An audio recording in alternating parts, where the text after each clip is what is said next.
छोटू अपने दोनों पड़ावों को एक साथ पार करने की कोशिश में लगा था, जिसमें उसकी मदद विनाशक प्राचीन निशान कर रहा था। तेजी से शक्तियां विनाशक प्राचीन निशान के तैयार किए गए गड्ढे में जाती जा रही थी। जब आसमान में दिखते बादलों में बिजली की गर्जन गायब होने लगी, तब वो बादल भी पूरी तरह बिखरने लगे और आसमान पहले जैसा हो गया। इसके तुरंत बाद विनाशक प्राचीन निशान छोटू के शरीर में वापस चला गया और छोटू को अपने शरीर में बेइंतहा शक्तियों की हलचल महसूस हुई। इस हलचल को महसूस कर उसने धीरे से अपनी आंखें खोली और जैसे ही उसने अपना हाथ जमीन पर मारा तो उस जगह पर एक बहुत बड़ी दरार पड़ने लगी।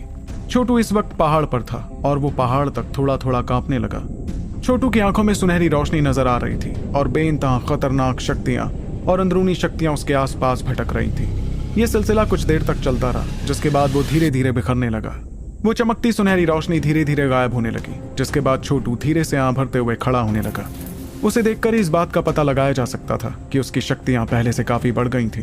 अब छोटू न सिर्फ 7वें पड़ाव का निर्माण बन चुका था, बल्कि वो 6वें पड़ाव का पंचतत्व तांत्रिक भी बन गया था। ये सब हुआ था अंतरात्मा तैयार होने की वजह से। उससे थोड़ी दूरी पर खड़े ध्रुव शौर्य ने जब उसकी शक्तियों को बढ़ते हुए देखा तो उसने मुस्कुराते हुए कहा, क्या बात है छोटू।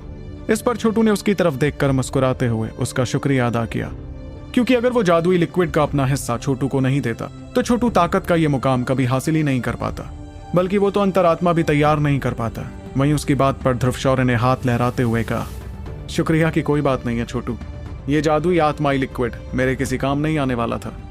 वैसे मुझे समझ आ गया है कि तुझसे भी ज्यादा रहस्यमयी तो ये लड़की है। ये सुनकर छोटू हैरान रह गया और उसने हड़बड़ाते हुए अपनी नजर थोड़ी दूरी पर बैठी लड़की की तरफ की। वो देख रहा था कि उस लड़की के काले बालों में एक अजीबोगरीब नीला रंग नजर आने लगा था, जो देखने में बड़ा ही रहस्यमयी लग रहा था। वो लड़की हरे रंग के पत्थर पर बैठी थी और उसके थोड़े बहुत नीले पड़ चुके बाल हवा में लहरा रहे थे। उसकी आंखों में एक अजीबोगरीब चमक भी दिखने लगी थी, लेकिन यह ऐसा खतरनाक एहसास था जो किसी के भी रोंगटे खड़े कर देता। वहीं उसे देखकर छोटू ने हड़बड़ाते हुए पूछा, भैया आखिर जरीना को हो क्या रहा है। जाहिर सी बात थी कि वो बिल्कुल नहीं समझ पा रहा था कि आखिर जरीना की ट्रेनिंग के दौरान उसे हो क्या रहा था। इस बात से वो काफी घबराया हुआ भी लग रहा था, जिस पर ध्रुव शौर्य ने उसकी बात का जवाब दिया, जरीना उतनी भी मामूली योद्धा नहीं है छोटू, जितना कि तू उसे समझता है। इस लड़की के अंदर बहुत से रहस्य छुपे हैं। इस बात को छोटू भी समझ रहा था, जिसके बाद वो तीनों गौर से जरीना को देख रहे थे। दूसरी तरफ धीरे धीरे जरीना के शरीर से नीले रंग के बर्फीले गोले बाहर आने लगे, जिसकी किसी को भी उम्मीद नहीं थी। कुछ पलों तक बाहर निकलते रहने के बाद वो नीले रंग के गोले धीरे धीरे गायब होते नजर आए। लेकिन तब तक जैसे ही छोटू और उसके साथियों की नजर उस पहाड़ पर पड़ी तो उन्होंने देखा कि वो पूरा पहाड़ बर्फ के पहाड़ में बदल चुका था। इस दौरान जरीना के बालों का रंग और भी ज्यादा नीला पड़ता जा रहा था। यह सिलसिला कुछ देर के लिए चलता रहा, जिसके बाद आखिरकार जरीना ने अपनी आंखें खोल दी और जैसे ही उसकी आंखें खुली तो दिखाई दिया कि उसकी आंखें बर्फ जैसी नीले रंग की हो चुकी थी। यह देखकर छोटू के चेहरे का रंग बदलने लगा और भले ही जरीना की नजर उन लोगों पर नहीं थी, लेकिन फिर भी छोटू को अजीब सी कपकपी महसूस होने लगी। उसे यकीन ही नहीं हो रहा था कि जरीना असल में इस कदर खतरनाक लग सकती थी। इस घबराहट के बावजूद छोटू ने कोई भी कदम नहीं उठाया, क्योंकि उसे पता ही नहीं था कि जरीना के शरीर के साथ हो क्या रहा था। इसलिए हड़बड़ी में कुछ भी करने में छोटू काफी झिझक रहा था। इस वक्त वो और बाकी दोनों चुपचाप खड़े होकर जरीना को देखने के सिवा और कुछ नहीं कर पाए। वहीं जरीना के माथे पर भी नीले रंग की चमक दिखने लगी, जिसमें अचानक एक बड़ा ही प्राचीन बर्फीला निशान दिखाई देने लगा। इस निशान को देखते वक्त ध्रुव शौर्य को कुछ समझ आने लगा। इस तरह का निशान, बाप रे, ऐसा निशान तो पुनर्जन्म निशान होता है। इस ख्याल के आते ही ध्रुव के चेहरे पर हैरानी तो दिख ही रही थी, लेकिन साथ ही वो काफी परेशान भी दिखने लगा था। इस दौरान छोटू को तो कुछ समझ ही नहीं आ रहा था, जिस वजह से उसने भी परेशानी भरी आवाज में पूछा, भैया आखिर ये पुनर्जन्म निशान क्या चीज है, और इस बात से आप इतना परेशान क्यों हो गए हो। वहीं उसके सवाल पर ध्रुव शौर्य कुछ पलों के लिए तो खामोश ही रहा, जिसके बाद उसने आह भरते हुए भारी आवाज में कहा, मैंने कभी नहीं सोचा था कि इस लड़की के पास पुनर्जन्म निशान जैसी कोई चीज भी हो सकती थी। वाकई जरीना बिल्कुल भी मामूली नहीं है छोटू, बल्कि ये तो एक अवतार है। क्या तुझे अवतार रैंक के बारे में पता है? यह रैंक परमजीव, महाप्राण और इंद्रजीत रैंक के बाद आती है। इस दुनिया में जो भी आया है वो कभी ना कभी तो मर कर जाता ही है, लेकिन अगर कोई अवतार लेने जितना काबिल हो जाए तब तो उसके लिए पुनर्जन्म लेना मनचाही बात हो जाती है। लेकिन जिस तरह निर्वाण पड़ाव के लिए इम्तिहान होते हैं, उसी तरह अवतार रैंक के लिए भी अवतार इम्तिहान होते हैं। अगर कोई इसके पार हो जाए तो इंसान जन्म और मृत्यु के बंधन से आगे हो जाता है, लेकिन अगर कोई इस इम्तिहान में नाकाम हो जाए तो वो अपने पिछले जन्म में जीता रहता है। इस पर छोटू के दिमाग में इतनी सारी चीजें एक साथ महसूस होने लगी जिस वजह से वो खुद को सवाल करने से रोक ही नहीं पाया। लेकिन भैया, इन सब का जरीना से क्या लेना देना है? और आपके कहने का क्या मतलब है कि ये एक अवतार है?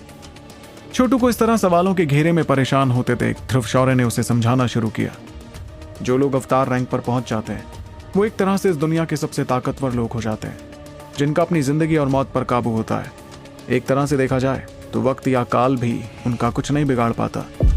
तुझे वो चिंगार याद है जिससे हम ग्रीन ड्रैगन तहखाने में मिले थे? मेरे ख्याल से वो भी अवतार रैंक का योद्धा था, क्योंकि अगर वो इस रैंक पर नहीं होता तो वो आज तक जिंदा नहीं रह पाता। प्राचीन वक्त में अगर कोई अवतार रैंक के पड़ाव पर नाकाम हो जाता था तो वो अपनी आत्मा का एक छोटा हिस्सा अपनी शक्तियों के साथ जिंदा रख सकता था। वो लोग इंतजार करते रहते हैं सही वक्त आने का, ताकि वो अपनी इस आत्मा और शक्तियों को किसी शरीर में डालकर दोबारा जिंदा हो पाए। और वो शरीर जिसमें प्राचीन योद्धाओं की आत्मा का अंश और उनकी शक्तियां चली जाती थी, उन्हें अवतार कहा जाता था। मेरे ख्याल से जरीना भी ऐसी ही एक अवतार है, जिसके अंदर प्राचीन वक्त के योद्धा की बेइंतहा शक्तियां और आत्मा का हिस्सा है। इतना कहकर ध्रुव ने सांस ली, जिसके बाद उसने छोटू से आगे कहा, लेकिन शायद ये भी नहीं जानते हैं कि ये किसी प्राचीन अवतार रैंक के योद्धा का पुनर्जन्म है। इस वक्त जब वो जादुई आत्माई लिक्विड के जरिए अपनी अंतरात्मा को जगाने की कोशिश कर रही थी, तब शायद इसके अंदर रहने वाली आत्मा का अंश जागने लगा, इसलिए ये सब हो रहा है। हाँ, लेकिन इसका मतलब ये नहीं है कि वो अवतार रैंक का योद्धा पूरी तरह जिंदा हो जाएगा। इसके लिए तो बहुत ज्यादा वक्त लगेगा छोटू। तभी छोटू के जहन में एक सवाल आया और उसने तुरंत पूछा, और भैया, जब वो योद्धा पूरी तरह जाग जाएगा तब क्या जरीना ही रहेगी या फिर से उस योद्धा में बदल जाएगी? इस पर ध्रुव शौर्य ने आं भरते हुए जवाब दिया, देख छोटू, अगर वो योद्धा जाग जाता है तो जरीना में थोड़े बहुत बदलाव तो होंगे ही, लेकिन आखिर में इसका शरीर वो ही काबू कर पाएगा जो इस पुनर्जन्म की आत्मा के काबू में रहेगा। फिक्र मत कर, भले ही ये किसी प्राचीन योद्धा का अवतार है, लेकिन ये भी दावे के साथ नहीं कहा जा सकता है कि ये उसे जगाने में कामयाब रहेगी भी या नहीं। खैर, जरीना बहुत जल्द जागने वाली है। ये कहते वक्त वो जरीना को देखता जा रहा था, और उसके इतना कहते ही धीरे धीरे जरीना के बालों का रंग, जो पूरी तरह से नीला हो गया था, धीरे धीरे पहले जैसा होने लगा। उसके बाद जरीना की आंखें भी दोबारा बंद होने लगी। एक के बाद एक नीले रंग के गोले वापस जरीना के शरीर के अंदर जाने लगे। जब जरीना के बाल पूरी तरह काले रंग के हो गए तो वो जागकर छोटू को देखने लगी। इस वक्त दोनों के ही चेहरों पर हैरानी थी, जिसमें किसी को भी कुछ समझ नहीं आ रहा था, लेकिन छोटू मन ही मन चैन की सांस ले रहा था कि कम से कम जरीना वापस पहले जैसी तो हो गई थी। तभी जरीना ने आसपास नजरें घुमाते हुए देखा कि वो पहाड़ी इलाका पूरी तरह बर्फ से ढक चुका था, जिसे देखकर उसने हैरत भरी आवाज में पूछा, ये सब क्या है? ये पहाड़ बर्फीला कैसे हो गया? वहीं उसके सवाल पर छोटू, निंजा और ध्रुव एक दूसरे की तरफ देखने लगे। वो समझ गए थे कि जरीना को कुछ भी याद नहीं था जो उसके साथ कुछ पल पहले हुआ था। तभी ध्रुव शौर्य ने हंसते हुए कहा, ऐसा दरअसल निर्वाण शक्तियों के कवच की वजह से हुआ है। वो क्या है कि हमने बहुत ज्यादा ही निर्वाण शक्तियां इस्तेमाल कर ली थी ना, इसलिए। उसकी इस बात पर जरीना ने अपना सिर हिलाया, लेकिन इस बारे में ज्यादा कुछ नहीं कहा, बल्कि उसने तो अपना चेहरा ऊपर किया और उसके चेहरे पर बेइंतहा खुशी नजर आ रही थी, जिसके साथ उसने कहा, मेरी अंतरात्मा पूरी तरह तैयार हो गई है। इस पर छोटू भी मुस्कुराने लगा, क्योंकि वो इस बात से ज्यादा हैरान नहीं था। जरीना 8वें पड़ाव की निर्वाण थी, इसलिए उसके शरीर में पहले से ही थोड़ी बहुत आत्मशक्ति तो थी ही। ऐसे में छोटू के मुकाबले उसके लिए अंतरात्मा बनाना ज्यादा आसान था। फिलहाल जरीना की शक्तियां भी काफी ज्यादा बढ़ गई थी और वो शायद कुछ ही वक्त में 9वें पड़ाव पर भी पहुंच जाती। ये यावर दल के लिए बहुत ही अच्छी खबर थी, क्योंकि महान दलों की टक्कर थोड़े ही वक्त में शुरू होने वाली थी। तभी छोटू ने भरते हुए कहा, मेरे ख्याल से अब हमें वापस यावर दल लौटना चाहिए। महान दलों की टक्कर कुछ ही वक्त में शुरू होने वाली है। ये सुनते ही ध्रुव शौर्य ने कुछ सोचते हुए सवाल किया, एक बात बता, ये जो महान दलों की टक्कर है, ये शायद शैतानी इलाके में होती है ना? मैंने पता किया था कि वो एक बड़ी खतरनाक जगह है। वहीं उसकी बात पर छोटू दंग रह गया। जाहिर सी बात थी कि उसने अभी तक ये जानने की कोशिश ही नहीं की थी कि ये महान दलों की टक्कर आखिर होती किस जगह पर थी। इस वजह से उसने तुरंत पूछा, भैया, इसमें इतना घबराने वाली कौन सी बात है? ये शैतानी इलाका इतना खतरनाक क्यों है? छोटू के सवाल पर ध्रुव शौर्य ने मुस्कुरा कर कहा, दरअसल शैतानी इलाका ही वो जगह है जहां पर अच्छाई और अंधेरे के बीच प्राचीन जंग हुई थी। अब मुझसे तू उस जंग के बारे में मत पूछना, क्योंकि वो इतने वक्त पहले हुई थी कि इसके बारे में तो किसी किताब तक में अच्छी तरह नहीं लिखा है। जो इकलौती चीज मुझे पता है वो यह है कि उसमें लड़ने वाले योद्धा पूरी दुनिया के सबसे ताकतवर लोग थे। वो जंग आज तक की सबसे बड़ी जंग हुई थी छोटू। छोटू इस बारे में सुनकर थोड़ा हैरान हुआ, क्योंकि उसने इस जंग के बारे में कभी नहीं सुना था।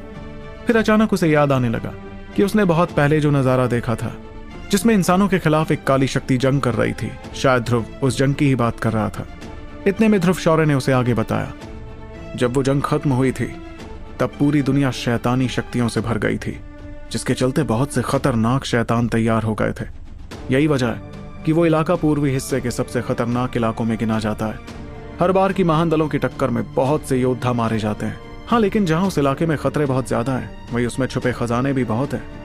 आखिर अनगिनत महान योद्धा उस जगह पर मारे गए थे, इसलिए उनके खजाने कहीं ना कहीं गड़े मिल सकते हैं। अगर किसी की किस्मत अच्छी हुई तो शायद उसे उस जगह से ऐसी अमानत मिल जाए जिससे कोई योद्धा बहुत ज्यादा ताकतवर हो जाए। ध्रुव की बात सुनकर छोटू ने अपना सिर हिलाते हुए उस बात को समझा, जिसके बाद उसने सवाल किया, भैया अब तो आप लोगों का काम पूरा हो गया है, तो क्या आप दोनों मेरे साथ यावरदल लौटेंगे? इस पर ध्रुव ने एक पल सोचने के बाद निंजा की तरफ देखते हुए कहा, मेरे ख्याल से अभी हमें थोड़े वक्त और यहीं रहना चाहिए छोटू। मेरी कोशिश ये रहेगी कि मैं निंजा को 9वें पड़ाव का निर्माण बना सकूं। अगर ये वाकई इस मुकाम तक पहुंचने में कामयाब हो गया तो मैं इसके साथ सीधे शैतानी इलाके में ही पहुंच जाऊंगा और हम तुझे वहां ढूंढ लेंगे। वहीं उसकी बात पर छोटू हामी भरने लगा, क्योंकि ध्रुव सही में निंजा को ज्यादा अच्छी तरह ट्रेन कर रहा था। अगर वो दोनों फिलहाल यावरदल चले जाते तो शायद निंजा की ट्रेनिंग की रफ्तार उतनी तेज नहीं हो पाती जितनी की खुली दुनिया में थी। आखिर चाहे कोई कुछ क्यों ना कहे, निंजा था तो एक तिलस्मी जानवर ही, इसलिए बाहरी दुनिया में रहकर ट्रेन करना उसके लिए ज्यादा फायदेमंद था। तभी ध्रुव ने मुस्कुराते हुए छोटू से कहा, अब जो कि यही बात है तो चल विदा लेते हैं। हम लोग तुझे ढूंढ लेंगे जैसे ही हमारा काम पूरा हो जाएगा, तब तक तू अपना ध्यान रखना। इतने में निंजा भी छोटू के गले मिला और जज्बाती होकर ध्रुव शौर्य के साथ वहां से जाने लगा। उन दोनों को इस तरह वहां से जाते देख छोटू ने आ भरी और जज्बातों को काबू कर जरीना से कहा, चलो जरीना, हमें भी अब वापस चलना चाहिए। ये सुनकर जरीना ने भी हामी भरी, लेकिन इस बार उसने छोटू को खुद को पकड़ने का मौका नहीं दिया, बल्कि चेहरे पर हल्की मुस्कुराहट के साथ वो धीरे धीरे हवा में उड़ने लगी।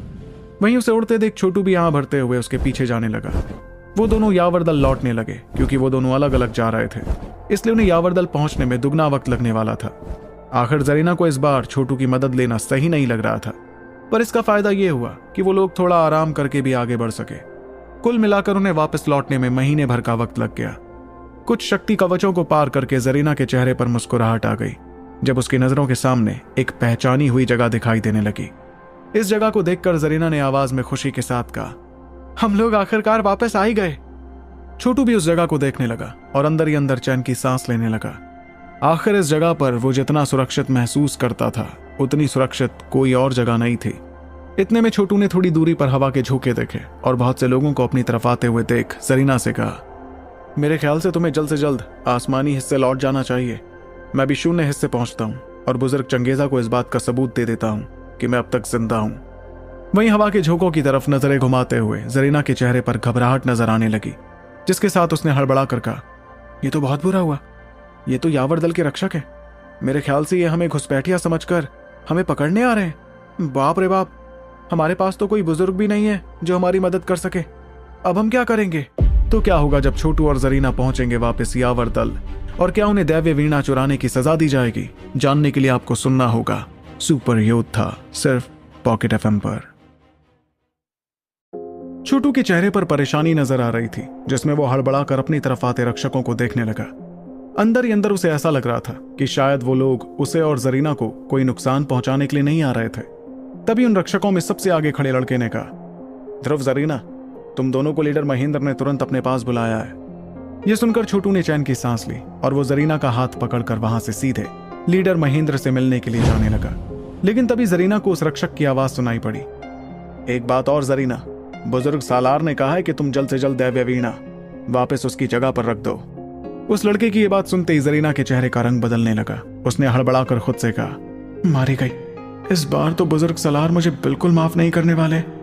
अब तो मुझे कम से कम हफ्ते भर के लिए कैद कर दिया जाएगा। छोटू भी देख रहा था कि किस तरह जरीना घबरा रही थी, लेकिन उसने जरीना से इस बारे में कुछ नहीं कहा, बल्कि वो तो उसका हाथ पकड़कर सीधे लीडर की हवेली के सामने ले गया। दोनों ने देखा कि फिलहाल महेंद्र हवेली के बाहर ही खड़े थे, जिन्हें देखते ही खुद छोटू की धड़कनें थोड़ी बढ़ गईं। उसने तुरंत जरीना का हाथ छोड़ा और इस वक्त खुद जरीना काफी शांत दिख रही थी। तभी सफेद कपड़े पहने महेंद्र धीरे से पीछे मुड़े और वो सीधे जरीना की तरफ गौर से देखने लगे। इस दौरान छोटू कुछ कहने ही वाला था कि अचानक उसने महेंद्र की नजरों को देखा और उसे अंदर ही अंदर कुछ लगने लगा। कहीं ऐसा तो नहीं कि लीडर महेंद्र ने जरीना में आए बदलाव को महसूस कर लिया है? महेंद्र के चेहरे पर आया बदलाव बहुत ही हल्का था, लेकिन फिर भी छोटू से अच्छी तरह देख पा रहा था। लेकिन महेंद्र ने खुद को संभालते हुए दोनों की तरफ देख कर कहा, तुम दोनों ने तो इस बार सारी हदें पार कर दी। लगता है तुम हंगामा मचाने में माहिर हो गए हो। न सिर्फ तुमने दैव्य वीणा चुराई, बल्कि मीरांश दल के एक बुजुर्ग और 2 सेनापतियों को भी मार डाला। क्या तुम्हें अंदाजा भी है कि तुम्हारी इस हरकत का दोनों दलों पर कितना असर पड़ेगा? छोटू अंदर ही अंदर मजबूरी में मुस्कुरा रहा था, क्योंकि अब उसे यकीन हो गया था कि जो इंसान उन पर नजर रख रहा था वो महेंद्र ही थे। तभी जरीना ने चेहरे पर नादानी के साथ महेंद्र से कहा, पिताजी, हम लोग तो किसी और काम से वहां गए थे। वो तो मीरांश दल के योद्धा वहां आ गए और वो जबरदस्ती करके हम पर जानलेवा हमला करने लगे। इतना ही नहीं, उन्होंने दैव्य वीणा छीनने की कोशिश भी की। अगर हम लोगों ने उन्हें खत्म नहीं किया होता तो शायद हम मारे जाते। इस पर महेंद्र ने जरीना की तरफ घूरते हुए कहा, वो तो तुम्हारी किस्मत अच्छी है कि राजार को तुम्हारी असलियत के बारे में कुछ पता नहीं चला, नहीं तो मीरांश दल इस मामले को इतनी आसानी से दबाने नहीं वाला था। आखिर महान दलों की टक्कर कुछ वक्त में शुरू होने ही वाली है, लेकिन क्योंकि उसे तुम लोगों की पहचान के बारे में कुछ पता नहीं चला है, इसलिए मैं इस मामले को यहीं पर दबा दूंगा। सच कहूं तो जब तक तुम्हारी पहचान छुपी रहे और हमारे दल पर कोई खतरा ना मंडराए, तब तक मुझे इस बात से कोई तकलीफ नहीं होगी कि मीरांश दल के लोग मारे जाएं। खैर जरीना, सीधे जाकर दैव्य वीणा बुजुर्ग सलार को पकड़ा दो। तो क्या हुआ अगर आगे जाकर तुम ही इसकी मालकिन बनने वाली हो? फिलहाल के लिए तो इसकी सही जगह आसमानी हिस्सा ही है, जब तक तुम ताकत के उस मुकाम तक नहीं पहुंच जाती। इतने में जरीना उनकी बात के लिए राजी हो गई और उसने पलटकर बहुत धीमी आवाज में छोटू से कहा, मैं तो जा रही हूं, अपने लिए दुआ करो कि तुम्हें बहुत भारी सजा ना मिले। ये कहकर वो तुरंत रोशनी में बदलकर उस जगह से दूर जाने लगी।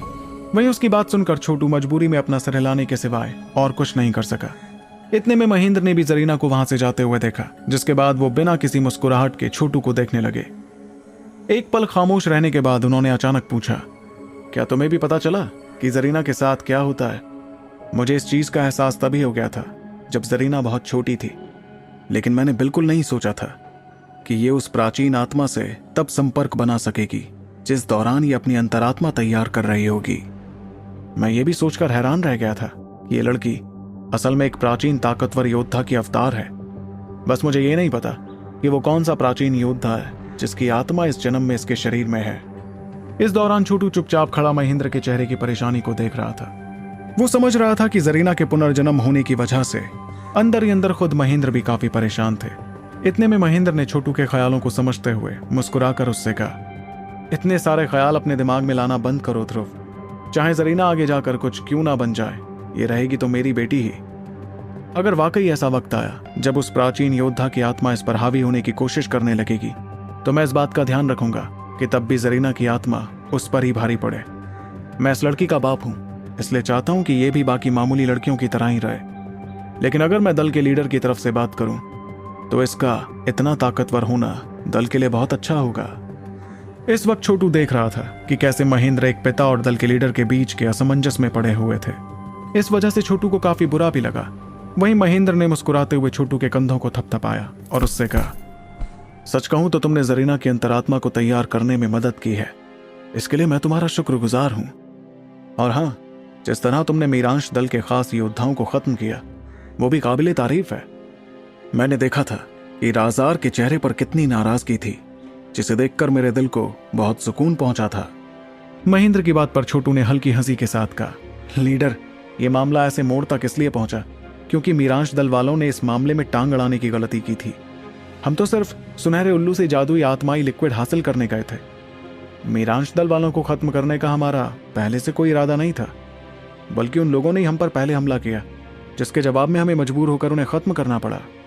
तभी महेंद्र ने हंसते हुए छोटू से एक और बात कही, वैसे एक बात तो मुझे माननी पड़ेगी, तुम्हारा वो मार्कस से आया दोस्त काफी ज्यादा ताकतवर है। वैसे तो मैं नहीं जानता कि वो यहाँ क्यों आया है, लेकिन शायद उसकी असली शक्तियां अभी तक पहले जैसी नहीं हुई हैं। मुझे लगता है कि वो जरूर मार्कस के सबसे काबिल योद्धाओं में गिना जाता होगा।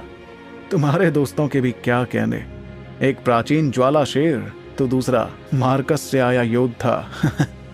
इस पर छोटू ने हल्की परेशानी के साथ महेंद्र से पूछा, लीडर महेंद्र, आपको उनकी सच्चाई जानकर कोई तकलीफ तो नहीं हुई ना?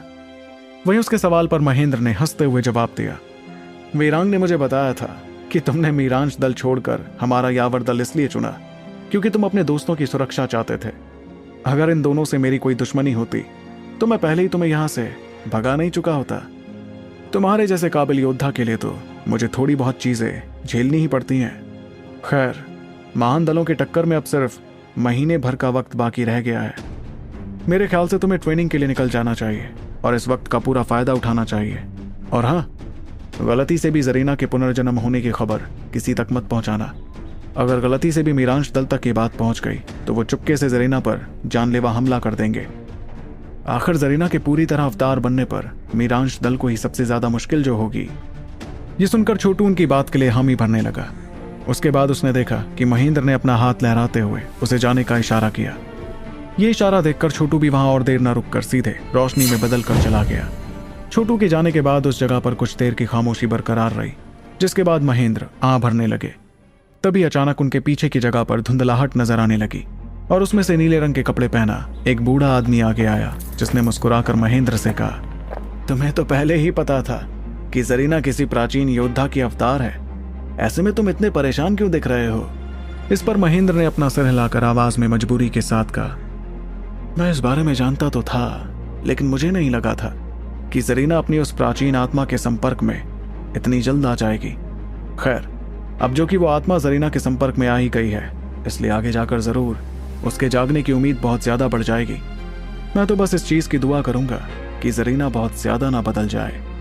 महेंद्र की आवाज में झलकती मजबूरी को समझते हुए उस नीले कपड़ों वाले बुजुर्ग ने अपनी दाढ़ी सहलाते हुए कहा, सच कहूं तो ऐसी नादान और मासूम जरीना कैसे किसी खूंखार बर्फीले अवतार में बदल जाएगी, इस बारे में तो मैं खुद सोच नहीं पा रहा। फिलहाल तो हम सिर्फ हालात देख सकते हैं और उम्मीद कर सकते हैं कि जरीना इतनी ताकतवर हो जाए कि उस प्राचीन आत्मा को दबा सके।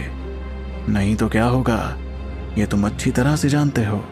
उस बुजुर्ग के इतना कहते ही महेंद्र के चेहरे पर अचानक काफी घबराहट नजर आने लगी, क्योंकि वो फिलहाल उस अंजाम के बारे में सोचने लगे थे। दूसरी ओर छोटू वापस शून्य हिस्से में आ गया था और आने के बाद उसे चंगेजा और वीरांग से बहुत डांट सुनने को मिली इतने वक्त से गायब रहने के लिए। लेकिन उनके अंदाज से यह भी समझ आ रहा था कि वो छोटू पर बहुत ज्यादा नाराज भी नहीं थे। ऐसा इसलिए क्योंकि उन्होंने महसूस किया था कि इस सफर के दौरान छोटू की शक्तियां कितनी ज्यादा बढ़ गई थीं। इसलिए अंदर ही अंदर उन्हें यह सफर काफी कारगर लगा। अगले थोड़े वक्त के लिए छोटू चुपचाप ट्रेनिंग में लग गया। जैसे जैसे दिन गुजरते जा रहे थे वैसे वैसे यावर दल का माहौल तनाव से भरता जा रहा था। बहुत से योद्धाओं को ऐसा लगा जैसे वो अपने सबसे खतरनाक दुश्मन के साथ जंग पर जाने वाले थे। यही वजह थी कि चारों हिस्सों के सबसे खास योद्धा खुद को इस तरह ट्रेन कर रहे थे कि वो महान दलों की टक्कर में दुश्मनों को सबक सिखा सके। पिछले कुछ महान दलों की टक्कर के दौरान यावर दल पर मीरांश दल बुरी तरह हावी पड़ गया था। पिछली बार तो आसमानी हिस्से की सबसे ताकतवर योद्धा तक उनके द्वारा घेर कर मार दी गई थी। वो लड़की कोई और नहीं बल्कि विहान की बड़ी बहन थी और इस वाकये से पूरे यावर दल में बदले और नाराजगी की आग जलने लगी थी। वो तो यावर दल के बुजुर्गों ने जैसे तैसे एक बहुत बड़ी जंग को रोक दिया था, नहीं तो ना जाने कितने और मासूमों की जिंदगियां यूं ही खत्म हो जाती। इसके बावजूद मीरांश दल के लिए योद्धाओं की नफरत जरा भी कम नहीं हुई थी, बल्कि वक्त के साथ साथ वो नफरत और ज्यादा बढ़ती गई। वो लोग बेरहमी से दुश्मनों से बदला लेना चाहते थे, क्योंकि महान दलों की टक्कर में कोई नियम कानून नहीं होते थे। इसलिए ज्यादातर योद्धा बदला लेने के लिए बेकरार थे। एक के बाद एक दिन यूं ही गुजरते रहे और यावर दल का तनाव से भरा माहौल और ज्यादा बढ़ने लगा। इस दौरान छोटू निर्वाण नदी के पास बैठा हुआ था और आसपास की कुदरती शक्तियों को लगातार सोखता जा रहा था। वहीं उस नदी के किनारे पर कम से कम 10,000 यावर दल के योद्धा बैठे हुए थे, जो निर्वाण नदी से ही खुद को ताकतवर बनाने की कोशिश करते जा रहे थे। अगर बात हो ताकत की तो ये 10,000 लोग बहुत ज्यादा ताकतवर नहीं थे, लेकिन अगर ये एक साथ मिलकर किसी पर हमला कर देते तब तो वो मंजर वाकई खतरनाक हो जाता। तभी अचानक छोटू की नजर दाहिने तरफ पड़ी, जहां उसे काले कपड़ों वाला एक जाना पहचाना सा लड़का नजर आया। उस लड़के की पीठ पर टंगी तलवार देखकर छोटू थोड़ा हैरान हुआ, मगर तभी उस लड़के ने कहा, कुछ बात कर सकते हैं? ये सुनकर छोटू थोड़ा झिझकने लगा, जिसके बाद वो हामी भरते हुए विहान के पास जाने लगा। फिर वो विहान के पास जाकर बैठ गया और तभी विहान ने छोटू की तरफ देखकर सवाल किया, मैंने सुना कि तुमने हाल ही में मीरांश दल के एक बुजुर्ग और 2 सेनापतियों को मार डाला, क्या यह खबर सच है? उसकी बात सुनते ही छोटू दंग रह गया। जाहिर सी बात थी कि इस बात की खबर महेंद्र को थी, लेकिन महेंद्र विहान को इस बारे में क्यों बताते? ये बात छोटू को समझ में नहीं आ रही थी। वहीं छोटू के चेहरे की हैरानी देखकर विहान ने उससे कहा, जरीना ने मुझे इस बारे में बताया। उसे लग रहा था कि शायद मैं तुमसे नफरत करने लगूंगा हिस्सों की टक्कर की वजह से, इसलिए उसने चुपके से आकर मुझे सब कुछ बता दिया। इस पर छोटू मुस्कुराने लगा। दरअसल जब से वो लोग वापस लौटे थे तब से उसकी मुलाकात जरीना से नहीं हो पाई थी। ऐसा इसलिए क्योंकि नीरजा ने हाथ पकड़कर जरीना को ट्रेनिंग में उलझा कर रखा था। ऐसे में जरीना ने विहान को यह बात बताई। इस बारे में सोचकर छोटू मुस्कुराने के सिवा और कुछ नहीं कर पाया। इतने में विहान ने छोटू की तरफ देखकर उससे कहा, सच तो यह था कि उसने मुझे ये बात इसलिए बताई क्योंकि उसे तुम्हारी बहुत फिक्र है। इस बार के वाकये के बाद मैं इतना खुश हूं कि मैं तुम्हें यह खुशी बयां नहीं कर सकता। दरअसल इतने सालों से मैं मीरांश दल के ना जाने कितने योद्धाओं को मार चुका हूं, लेकिन उनमें से कोई भी इतने खास नहीं थे। लेकिन तुमने जिस बुजुर्ग और 2 सेनापतियों को मारा है उससे तो मीरांश दल कांप उठा होगा, और मैं हमेशा से चाहता था कि उनका चैन खो जाए। इतने में छोटू ने अपना सर हिलाते हुए कहा, विहान भाई, मैं ऐसा इसलिए कर पाया क्योंकि मेरे 2 दोस्त मेरे साथ थे। अपनी मौजूदा शक्तियों के हिसाब से तो मेरे लिए इन तीनों को मारना नामुमकिन था। वहीं छोटू की बात पर विहान ने एक पल सोचने के बाद कहा, लेकिन तुम्हारी मौजूदा शक्तियां भी कम नहीं है। तुम शायद पूर्वी हिस्से के महान दलों की नई पीढ़ी के सबसे खास योद्धाओं में गिने जा सकते हो। वो अलग बात है कि तुम्हारे और मीरांश दल के सबसे खास योद्धाओं में अभी काफी फासला है। ये सुनते ही छोटू ने उससे पूछा, कहीं सबसे खास योद्धाओं से आपका मतलब मीरांश दल के 3 राजकुमारों से तो नहीं है? और राजकुमारों का नाम सुनते ही विहान के चेहरे पर अजीब सी नाराजगी नजर आने लगी, जिसके साथ उसने कहा, हाँ, मेरा मतलब उनसे ही है। उनके नाम है यासीन, अजीजा और लोमान। उन्हें खुद मीरांश दल के तीनों लीडर्स ने ट्रेन किया है और वो तीनों मीरांश दल की नई पीढ़ी के सबसे ताकतवर योद्धा हैं। आने वाली महान दलों की टक्कर में हमारे लिए सबसे बड़ा खतरा ये तीनों ही होने वाले हैं। अगर बात ताकत की हो तो ये तीनों परमजीव रैंक के योद्धाओं से टकराने के काबिल हैं। भले ही वो ऐसे योद्धा से जीत नहीं सकते, लेकिन इस कदर ताकतवर योद्धाओं से बचकर निकलना भी अच्छी काबिलियत का सबूत होता है। इस बारे में सुनते ही छोटू के चेहरे पर हल्की परेशानी दिखने लगी। वो भी जानता था कि परमजीव रैंक के योद्धा के सामने वो सिर्फ जान बचाकर भाग सकता था, इसलिए किसी परमजीव से लड़ना तो उसके लिए बहुत ज्यादा मुश्किल होता। मगर मीरांश दल के तीनों राजकुमार परमजीव से लड़ने में कामयाब रहे थे, जिसका मतलब वो सच में बहुत काबिल थे। तभी विहान ने कुछ सोचकर छोटू को बताया, एक दफा राजकुमार लोमान से मेरा मुकाबला हुआ था और उसका अंजाम अच्छा नहीं था। तो क्या होगा जब शुरू होगी महान दलों की टक्कर और आमने सामने आएंगे यावर और मीरांश दल? जानने के लिए आपको सुनना होगा the one and only RJ Revansh के साथ सुपर योद्धा, सिर्फ आपके अपने पॉकेट एफएम पर। विहान छोटू के सवाल पर एक पल के लिए शांत रहा, जिसके बाद उसने अपनी कमीज खोलते हुए छोटू को दिखाया कि उसके सीने पर हाथ जैसा दिखता एक जख्म बना हुआ था। उस जख्म के आसपास उंगलियों के निशान तक नजर आ रहे थे, जैसे वो जख्म किसी के जलते हुए हाथ से बनाया गया हो। भले ही वक्त के साथ साथ वो जख्म थोड़ा पुराना लगने लगा था, लेकिन फिर भी छोटू को अंदाजा लग गया था कि जिस वक्त विहान को जख्म आए होंगे उस वक्त वो कितनी बुरी हालत में रहा होगा। बल्कि ऐसा जलता हुआ हाथ तो विहान को खत्म करने के लिए भी काफी था। वो तो उसकी किस्मत अच्छी थी कि वो जिंदा बचने में कामयाब हो गया। तभी विहान ने छोटू से कहा, इस हथेली के निशान के बदले मैंने भी एक वार किया था, लेकिन इस हथेली के हमले के बाद मैं बहुत बुरी तरह जख्मी हो गया था, जबकि वो फिर भी मुकाबला लड़ने के काबिल था। वो तो अगर मैं वक्त पर सही सलामत भागने में कामयाब नहीं होता तो अब तक जरूर उसके हाथों मारा जा चुका होता। छोटू की आंखों में हल्की फिक्र दिख रही थी। विहान से मुकाबला करने के बाद वो खुद भी समझ गया था कि विहान कितना ज्यादा ताकतवर था। ऐसे में अगर लोमान उसकी इतनी बुरी हालत कर सकता था तो इसका मतलब साफ था कि वो परमजीव रैंक के बहुत ही करीब था। तभी विहान ने चेहरे पर हल्की मायूसी के साथ कहा, मैं लोमान की बात कर रहा हूं, जो तीनों राजकुमारों में सबसे कम ताकतवर है। उसके ऊपर आता है अजीजा और सबसे ताकतवर है यासीन। ये सुनते वक्त छोटू की आंखों की परेशानी और भी ज्यादा बढ़ गई थी। अगर मीरांश दल के सबसे खास योद्धाओं की ही बात की जाए तो वो यावर दल के सबसे खास योद्धाओं से बहुत ज्यादा ताकतवर थे। तभी विहान ने छोटू की तरफ देखकर आगे कहा, इस बार अगर हम तुझे मिला भी ले तो भी ऐसे सिर्फ 3 ही यावर दल के योद्धा होंगे जो 9वें पड़ाव के योद्धाओं का सामना करने के काबिल हों। ऐसे में तीनों राजकुमारों को तो अलग ही कर दो, बल्कि तुम्हारे जरिए मारे गए 2 सेनापतियों के अलावा भी मीरांश दल के पास 6 ऐसे निर्वाण हैं जो 6वें पड़ाव के होंगे।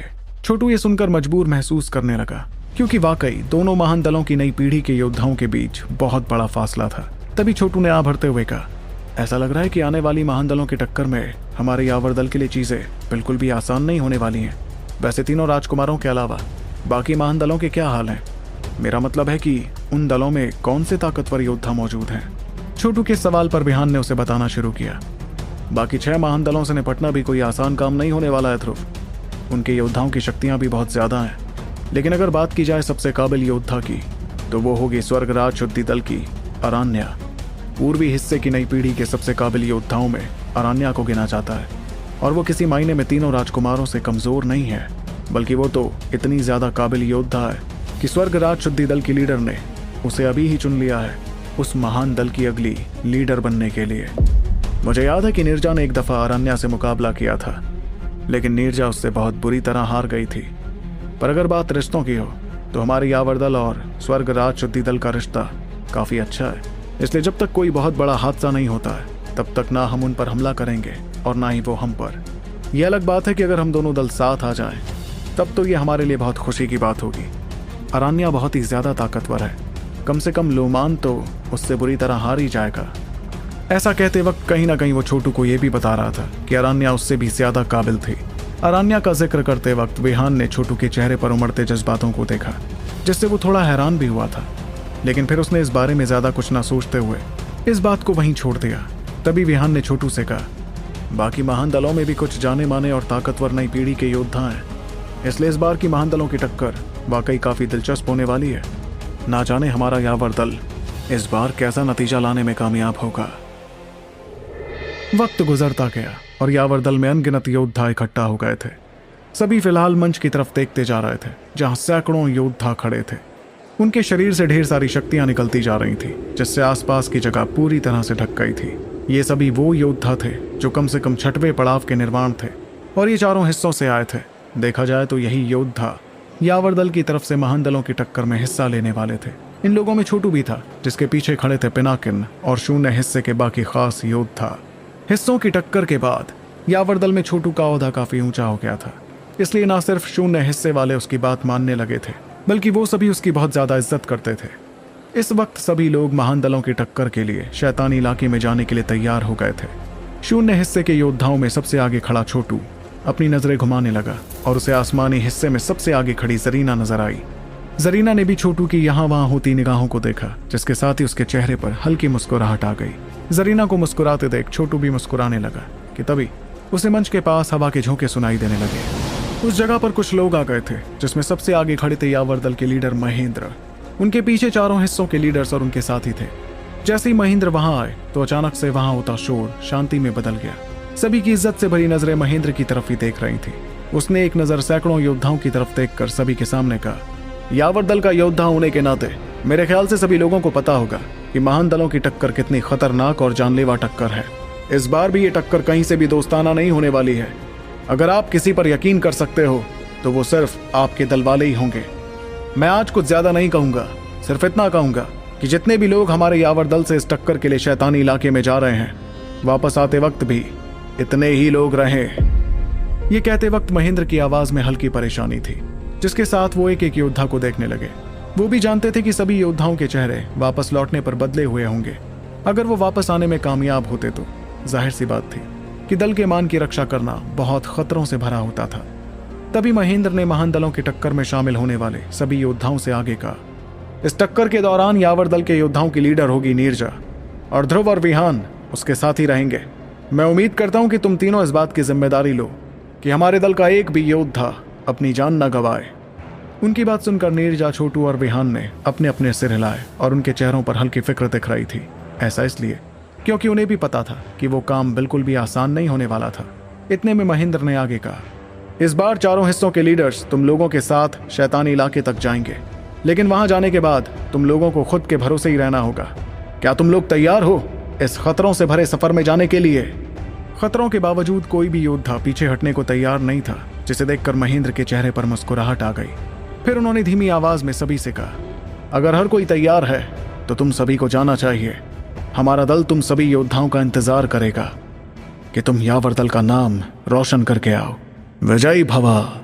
उनकी बात सुनकर वहां मौजूद हर कोई खुशी और उत्साह के साथ अपने साथियों को विदा करने लगा। तभी आसमानी हिस्से का लीडर सलार आगे आया और उसने अपना हाथ लहराते हुए सभी को उड़ने का इशारा किया। उसे आसमान में जाते देख बाकी 3 हिस्सों के लीडर्स भी हवा में उड़ते हुए दूर जाने लगे।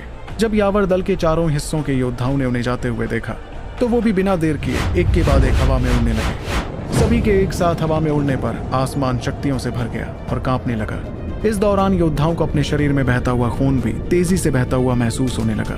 हवा में उड़ते छोटू ने गहरी सांस ली और आसपास उड़ते सभी लोगों को देखकर वो अपने सफर के लिए तैयार हो गया। सभी को जाते देख मंच पर खड़े महेंद्र ने अपनी मुट्ठी कसनी शुरू की, क्योंकि पिछली बार की महान दलों की टक्कर में यावर दल को बहुत नुकसान झेलना पड़ा था। इसलिए उसकी इच्छा थी कि इस बार हालात उतने बुरे ना हों। हवा में उड़ता पिनाकिन छोटू के पास आया और उसने आसपास भीड़ देखकर कहा, इस बार तो हमारी यावर दल से 300 के आसपास योद्धा महान दलों की टक्कर में शामिल हो रहे हैं। मेरे ख्याल से अभी तक की सबसे बड़ी तादाद यही होगी। लेकिन अगर हम मीरांश दल की बात करें तो शायद वो लोग 500 से भी ज्यादा योद्धा भेजने वाले हैं। ये सुनते वक्त छोटू अपना सिर हिलाते हुए सोचने लगा कि वाकई ताकतवर योद्धाओं की इतनी बड़ी तादाद बहुत खतरनाक थी। ताकतवर योद्धाओं की तादाद के बल पर तो ये कहा जा सकता था कि मीरांश दल आखिर क्यों यावर दल से ताकतवर माना जाता था। तभी पिनाकिन ने छोटू को आगे बताना शुरू किया, हम लोग जल्द से जल्द शैतानी इलाके पहुंचेंगे। वही वो जगह है जहां पर सभी महान दल और उनके योद्धा इकट्ठा होंगे। मुझे लगता है कि बाकी महान दलों के योद्धा भी अपने सफर पर निकल पड़े होंगे और हमारी मुलाकात उनसे शैतानी इलाके से लगे शहर में ही होगी, जिसका नाम है शैतान नगर। हाँ, लेकिन इस महान दलों की टक्कर में सिर्फ 8 महान दल ही हिस्सा नहीं लेते हैं। पूर्वी हिस्से के बहुत से और ताकतवर दल हैं जिनकी ताकत काफी ज्यादा है और वो भी इस टक्कर में हिस्सा लेते हैं। एक तरह से देखा जाए तो पूर्वी हिस्से की नई पीढ़ी के सबसे काबिल योद्धा इस टक्कर में शामिल होंगे। पिनाकिन की बात सुनकर छोटू अपना सिर हिलाने लगा। शैतानी इलाका वाकई एक बेहद खतरनाक जगह थी। इसके अलावा उस टक्कर में ऐसे बहुत से योद्धा थे जिनके इरादों के बारे में कोई भी नहीं जानता था। तभी छोटू के जहन में ख्याल आया, जिसके चलते उसने कहा, अब जो कि बाकी महान दल भी हड़बड़ाकर उस जगह पर पहुंच रहे हैं, इसका मतलब स्वर्ग राज शुद्धि दल के लोग भी वहां पहुंचते ही होंगे। छोटू के जहन में अरण्या का ख्याल आया, जिसे उसने कुछ वक्त पहले 100 साम्राज्यों की जंग खत्म होते वक्त देखा था। लेकिन उस वक्त छोटू और अरण्या के बीच शक्तियों का एक बहुत बड़ा फासला था, इसलिए छोटू उसके सामने नहीं आया था। उसने फैसला कर लिया था कि वो अरण्या के सामने तभी आएगा जब वो खुद बहुत ताकतवर हो जाएगा। और अब छोटू भी पूर्वी हिस्से की नई पीढ़ी के सबसे काबिल योद्धाओं में गिने जाने के काबिल हो गया था। इस ख्याल के साथ ही छोटू ने अपनी मुट्ठी कसते हुए धीमी आवाज में कहा, अरण्या, सालों बीत गए हैं, तुम्हारे आमने सामने आए, इस बार तुमसे मुलाकात करने में मजा आने वाला है। अगर बात की जाए शैतानी इलाके की तो वो पूर्वी हिस्से के बीचों बीच बना था। वो इलाका उस हिस्से के सबसे जाने माने इलाकों में आता था। भले ही उस जगह पर हुई प्राचीन जंग को हजारों साल बीत चुके थे, इसलिए लोगों के जहन में उस जंग का कोई ख्याल नहीं था। लेकिन उन्हें इतना जरूर पता था कि उस जंग में बहुत से ताकतवर योद्धा मारे गए थे, जिनके अनमोल खजाने भी उस जगह पर ही मौजूद थे। आमतौर पर उस इलाके के आसपास हमेशा शोर शराबा और भीड़ रहती थी। चाहे शैतानी इलाका बहुत ही ज्यादा खतरनाक क्यों ना था, लेकिन अनगिनत लोग वहां आकर ऐसे अनमोल खजानों की तलाश करते रहते थे। शैतानी इलाके से लगे बहुत से शहर थे, जिसमें सबसे बड़ा शहर था शैतान नगर।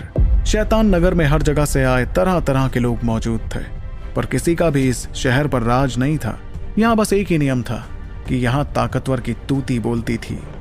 जब यावर दल से आए ढेर सारे योद्धा शैतानी इलाके में पहुंचने लगे, तब उन्हें भी दिखाई दिया कि हर तरफ से योद्धा उड़ते हुए उनकी दिशा में ही आगे बढ़ रहे थे। जाहिर सी बात थी कि सभी की मंजिल एक जैसी थी, क्योंकि महान दलों की टक्कर पूर्वी हिस्से के लिए बहुत जरूरी था। इसलिए चारों तरफ से लोग खिंचे चले आ रहे थे। ये शानदार नजारा देखकर छोटू की आंखों में हैरानी नजर आने लगी। वैसे तो उसने 100 साम्राज्यों जैसी जंग देखी थी, लेकिन इस महान दलों की टक्कर के सामने वो बहुत छोटी पड़ गई थी। और हो भी क्यों ना, आखिर 100 साम्राज्यों की जंग में 6वें पड़ाव का निर्माण सबसे ताकतवर योद्धा था, जबकि इस टक्कर में तो सबसे कमजोर योद्धा छोटू था।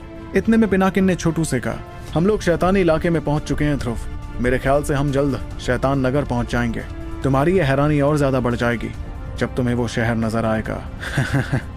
इस पर छोटू ने हामी भरते हुए अपना सिर हिलाया, जिसके बाद वो अपनी नजर उठाकर दूर देखने लगा। जब से वो इस इलाके में आया था, तब से महसूस कर रहा था कि जमीन का रंग काला होता जा रहा था। ये रंग और ज्यादा गहरा होता जा रहा था जैसे जैसे वो लोग आगे बढ़ते जा रहे थे। आखिर में तो जमीन और आसमान दोनों ही काले रंग के दिख रहे थे, जैसे उस जगह पर अंधकार का राज हो। इस अंधेरे को देखकर छोटू को मन ही मन थोड़ा अजीब लगने लगा। उसने प्राचीन जंग की एक झलक देखी थी, इसलिए वो जानता था कि अंधेरे की शक्तियां कितनी ज्यादा खतरनाक थी।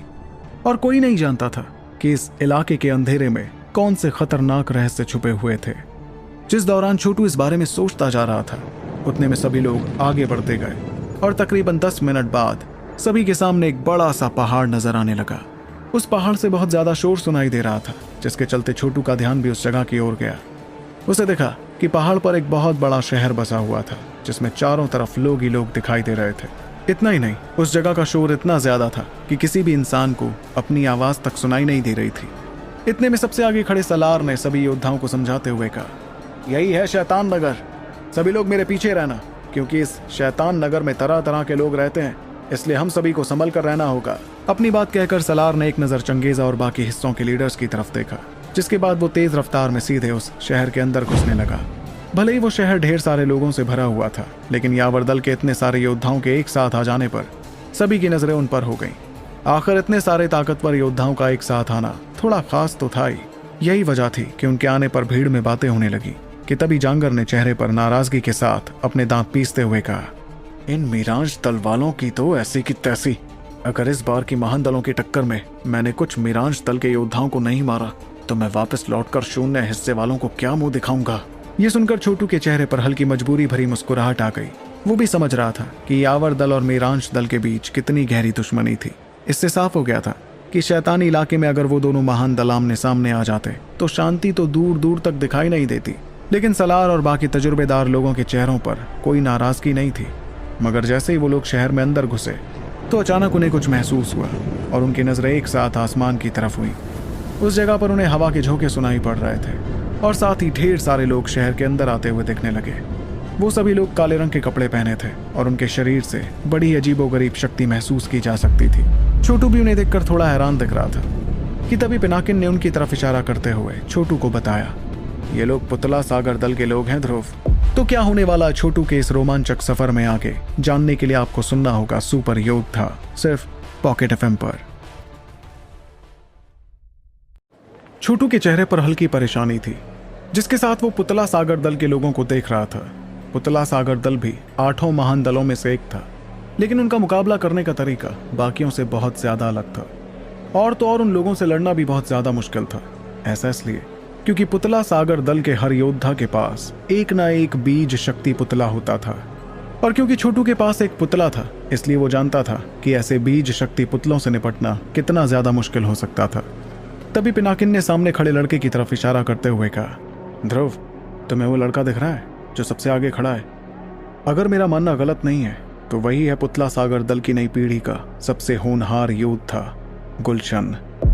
पिनाकिन की बात पर छोटू ने भी गौर से सबसे आगे खड़े लड़के की तरफ देखना शुरू किया। उसे नजर आ रहा था कि सबसे आगे काले कपड़ों वाले 2 बुजुर्ग थे, जिनके ठीक पीछे एक जवान लड़का खड़ा था। उस लड़के के चेहरे पर अजीब सा सफेद रंग नजर आ रहा था, जैसे उसकी रगों में ठंडा खून बह रहा हो। इसके अलावा जब छोटू ने उसकी शक्तियां महसूस करने की कोशिश की तब उसे समझ आया कि गुलशन 9वें पड़ाव का निर्माण था। इतने में पिनाकिन ने छोटू को ऐसा कुछ बताया जिससे छोटू के चेहरे पर हैरानी नजर आने लगी। सुनने में आया कि इसके पास एक बीज शक्ति पुतला है जो किसी 9वें पड़ाव के निर्माण जितना ही ताकतवर है। अगर हमारा सामना इससे हुआ तो हमें बहुत संभल कर रहना होगा ध्रुव। छोटू के चेहरे पर हैरानी के साथ साथ हल्की परेशानी भी नजर आ रही थी। ऐसा इसलिए था क्योंकि गुलशन और उस पुतले को मिलाकर दोनों 9वें पड़ाव के निर्माण थे और ये एक ही योद्धा से लड़ सकते थे। ऐसे में उस योद्धा के लिए वो मुकाबला जीतना बहुत ही ज्यादा मुश्किल हो जाता।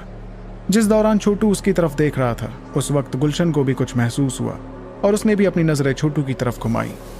तभी छोटू को ऐसा महसूस होने लगा जैसे कुछ अदृश्य अंदरूनी शक्तियां गुलशन से निकलकर उसके शरीर से टकरा रही थी, ताकि गुलशन छोटू की शक्तियों का पता लगा सके। पर छोटू की अंदरूनी शक्तियों ने तो एक झटके में गुलशन की अंदरूनी शक्तियों को वापस भेज दिया। ये देखते ही काले कपड़ों वाले गुलशन के चेहरे का रंग बदलने लगा और वो काफी हैरान दिखने लगा। वो जानता था कि उसके अंदरूनी शक्तियों के साथ ही एक बड़ी ही अजीबोगरीब शक्ति चिपकी हुई थी जो सिर्फ पुतला सागर दल के पास थी। अगर वो शक्ति किसी के पास चली जाए तो सामने वाला सिर दर्द के मारे पीछे हो जाता था। पर छोटू ने इतनी आसानी से उस शक्ति को नाकाम कर दिया था। ये बात गुलशन को पच नहीं रही थी। जाहिर सी बात थी कि वो नहीं जानता था कि उस अजीबोगरीब शक्ति से निपटने के लिए छोटू ने थोड़ी विनाश की शक्तियों का इस्तेमाल किया था। इतने में गुलशन ने चेहरे पर हल्की मुस्कुराहट के साथ कहा, दिलचस्प है, इस बार नीरजा के अलावा भी यावर दल का कोई काबिल योद्धा आया है। अच्छा है, अब तो काफी मजा आने वाला है। दूसरी तरफ उसके सामने खड़े बुजुर्गों ने एक नजर सलार और उसके साथियों पर डाली और फिर बिना कुछ कहे वो आगे बढ़ने लगे। उन्हें आगे बढ़ते देख पुतला सागर दल के बाकी योद्धा भी उनके पीछे चले गए। इतने में सलार भी बाकी लोगों को लेकर शहर में आगे बढ़ने लगा। इस दौरान आसपास मौजूद सभी लोग देखने लगे कि कैसे दोनों महान दल अपने अपने योद्धाओं के साथ आगे बढ़ते जा रहे थे। उन्हें देखकर सभी की आंखों में बेकरारी नजर आने लगी, क्योंकि कुछ ही वक्त में शुरू होने वाली थी महान दलों की टक्कर, और कोई नहीं जानता था कि इस बार का नतीजा क्या होने वाला था। वहीं सलार और बाकी हिस्सों के लीडर्स के पीछे चलते हुए यावर दल के योद्धा शैतान नगर के पश्चिमी हिस्से में रुक गए थे। वहां पहुंचकर बुजुर्गों ने एक बार फिर सभी योद्धाओं को काफी संभल कर रहने को कहा, जिसके बाद सभी अपने अपने काम में लग गए। वैसे तो उनकी तादाद बहुत ज्यादा थी, लेकिन शैतानी इलाके का हंगामा सभी अच्छी तरह से जानते थे, इसलिए वहां तरह तरह के खतरनाक लोगों से निपटना थोड़ा मुश्किल हो सकता था। इतने दिनों तक सफर करते रहने के बाद छोटू कुछ देर के लिए शांति में खुद को ट्रेन करना चाहता था, लेकिन जरीना तुरंत उसे ढूंढते हुए वहां आ गई। फिर मजबूर होकर छोटू उसके साथ बाहर जाने लगा कि तभी उन्हें नीरजा और विहान दिखाई दिए। जरीना की नजरें नीरजा से छिपते छिपाते कहीं और देखने लगी, जैसे उसने नीरजा को देखा ही नहीं था। वहीं नीरजा ने उसके इस अंदाज को देखकर मुस्कुराना शुरू कर दिया। तभी नीरजा ने मुस्कुराकर छोटू से कहा, क्या बात है, इत्तेफाक तो देखो, हम लोग भी शहर देखने के लिए बाहर जा रहे थे, और तो और इस शहर में एक बड़ी खास जगह है जहां पर अनोखे खजाने खरीदे जा सकते हैं। मुझे पूरा यकीन है कि तुम्हें वो जगह काफी पसंद आएगी ध्रुव। दरअसल होता यूं है कि इस इलाके में बहुत से अनोखे खजाने मौजूद हैं, लेकिन बहुत से ऐसे खजाने हैं जो लोगों के काम के नहीं होते हैं। कुछ ऐसी प्राचीन खास चीजें भी हैं जिन्हें कोई पहचान नहीं पाता, इस वजह से वो बिकने के लिए आ जाती हैं। अगर कोई पारखी नजर वाला ऐसी चीजों को पहचान ले तो शायद उसे बहुत अनोखा खजाना हासिल हो सकता है। मैंने सुना था कि किसी को वहां एक अनंत खजाना तक मिल गया था, लेकिन उस योद्धा पर जल्दी हमला हो गया जो उस अनंत खजाने को बेचने वाले ने ही कर दिया था। दरअसल उसे उसकी सच्चाई पता नहीं थी, और जब उसे सच पता चला तो वो अफसोस के चलते बहुत नाराज हो गया। तुम्हें यकीन नहीं होगा, लेकिन ये मामला इतना बड़ा हो गया कि शहर में खूनी जंग तक छिड़ गई थी। ऐसा कहा जाता है कि इस जंग में बहुत से मासूम भी मारे गए थे। ये सब सुनकर छोटू दंग रह गया था, लेकिन सबसे ज्यादा हैरानी उसे इस बात की हुई कि कोई अनंत खजाना यूं ही हासिल किया जा सकता था। वो जानता था कि अनंत खजाने तो महान दलों के लिए भी सबसे खास होते थे, इसलिए उन्हें इतनी आसानी से भी पाया जा सकता था। यह उसकी उम्मीद से परे था। धीरे धीरे छोटू ने खुद को संभालना शुरू किया। फिर उसने मुस्कुरा कर कहा, यह जगह तो काफी दिलचस्प लग रही है। ठीक है, तो चलिए हम जरा वो इलाका देख कर आए और अपनी अपनी किस्मत आजमा लें। जिस खजानों से भरी जगह की बात नीरजा कर रही थी, वो जगह शैतान नगर के उत्तरी हिस्से में थी, और यहाँ मौजूद सभी खजानों की बिक्री के लिए बहुत सारी निर्वाण गोलियों की जरूरत पड़ती थी। जब छोटू और उसके साथी उस जगह पर पहुंचे तो उन्हें चारों तरफ से लोगों का शोर सुनाई देने लगा। ये शोर इतना ज्यादा था कि किसी के भी कान दर्द के मारे फट जाते। वो जगह बहुत ही बड़ी थी, लेकिन इसके बावजूद छोटू की नजर जहां जाती उसे वहां लोग ही लोग दिखाई दे रहे थे। इस दौरान बहुत से ऐसे पत्थर थे जो वहां कई जगह पर रखे हुए थे, और इन पत्थरों पर रोशनी का कवच तैयार किया गया था। ये कवच पत्थरों पर रखी अनमोल चीजों के लिए था।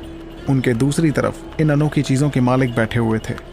छोटू और बाकी तीनों आगे बढ़ते रहे, और उनके चेहरों पर थोड़ी मायूसी नजर आने लगी थी। ऐसा इसलिए क्योंकि जिन युद्ध तकनीकों को प्राचीन युद्ध तकनीकों के नाम से बेचा जा रहा था, वो बस क्लास 4 की युद्ध तकनीकें थी।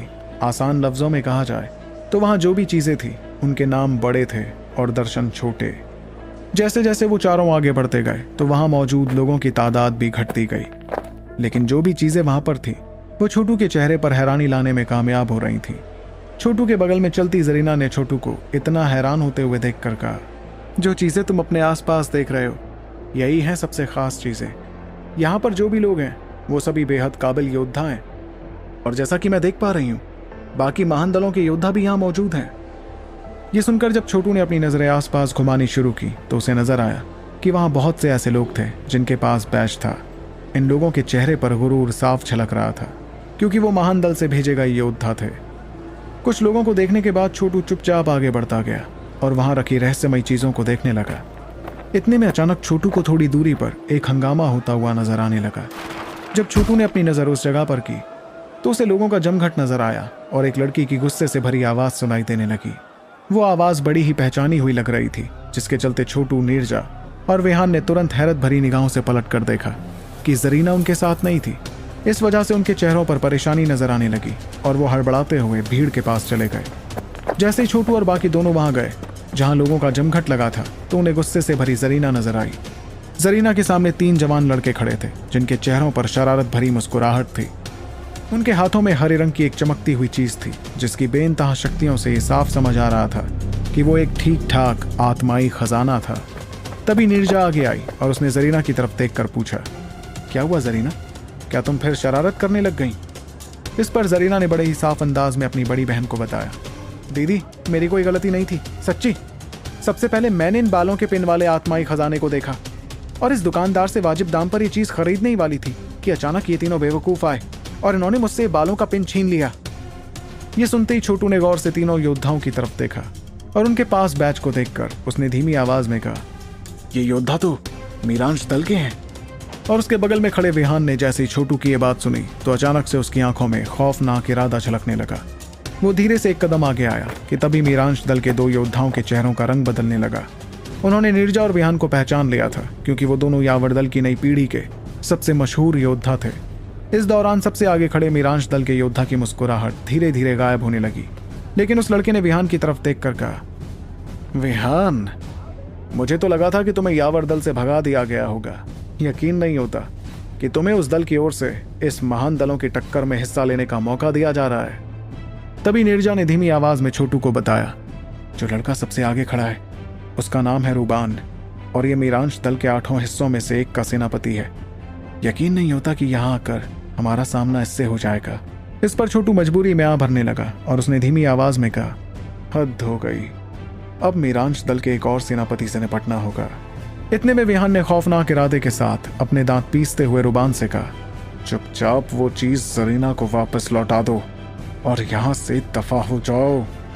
लेकिन रुबान के चेहरे पर भी बेरहमी नजर आ रही थी और उसने अजीबोगरीब अंदाज में मुस्कुराते हुए कहा, देखो विहान, शैतान नगर जैसी जगह पर जब तक किसी चीज की कीमत ना चुकाई जाए तब तक ये चीज किसी की नहीं होती है।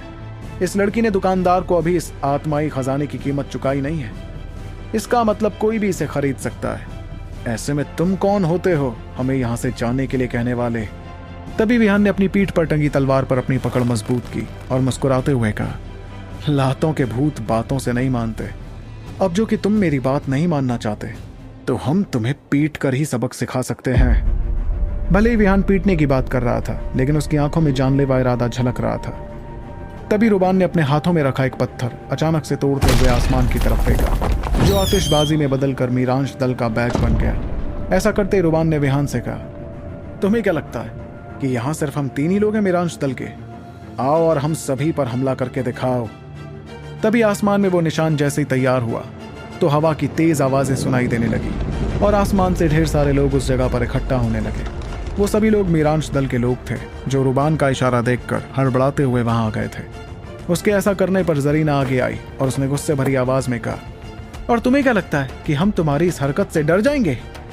ये सवाल करते हुए जरीना ने भी अपने पास से एक पत्थर बाहर निकाला, जिसे तोड़कर उसने भी आसमान में फेंक दिया। पत्थर के आसमान में जाते ही आतिशबाजी हुई और वहां पर यावर दल का निशान दिखाई देने लगा।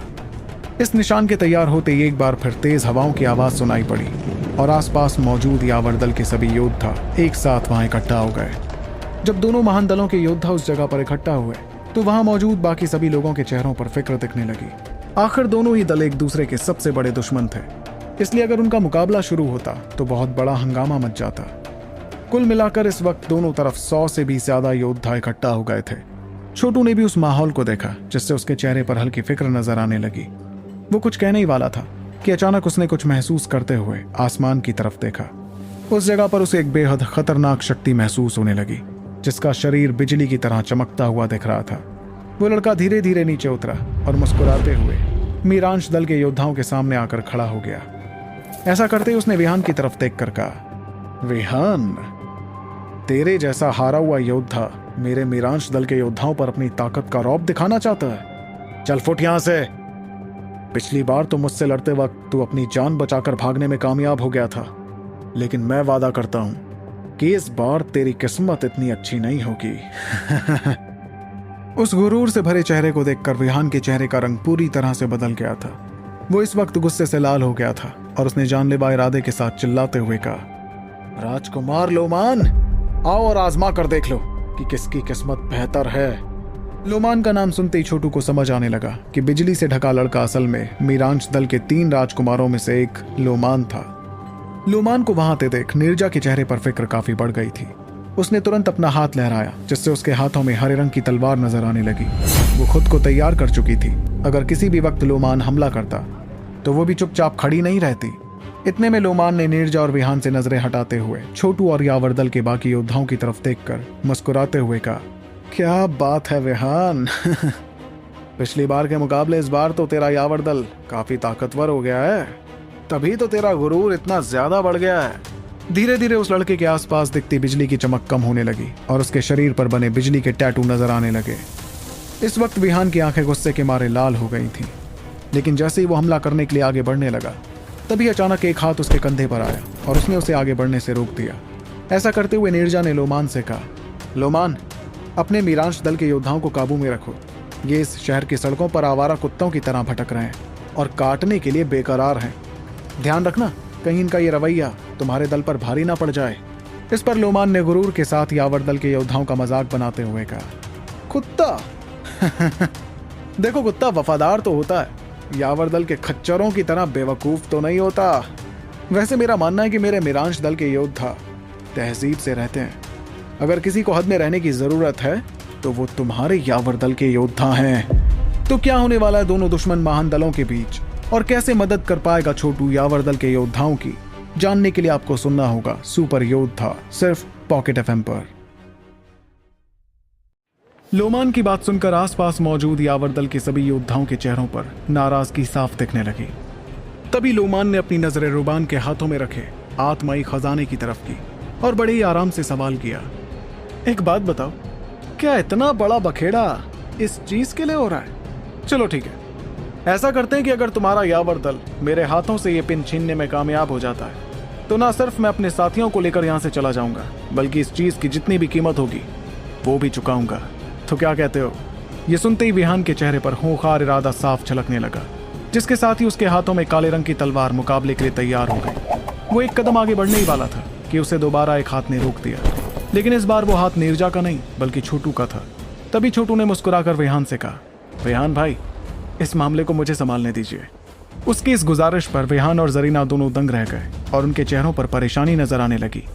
वैसे तो उन्हें छोटू की ताकत और काबिलियत पर कोई शक नहीं था, लेकिन लोमान उससे बहुत ज्यादा ताकतवर योद्धा था। वहीं छोटू को इस तरह आगे आते देख जरीना के चेहरे पर काफी फिक्र दिखी और उसने तुरंत कहा, ध्रुव देखो, जज्बाती होने की कोई जरूरत नहीं है। मुझे नहीं चाहिए ये हेयर पिन। जो लड़की अभी तक अपने दल के योद्धाओं को इकट्ठा कर रही थी इस मुद्दे के लिए, वो अचानक से काफी घबराने लगी जब छोटू अकेले ही लोमान से टकराने के बारे में सोचने लगा।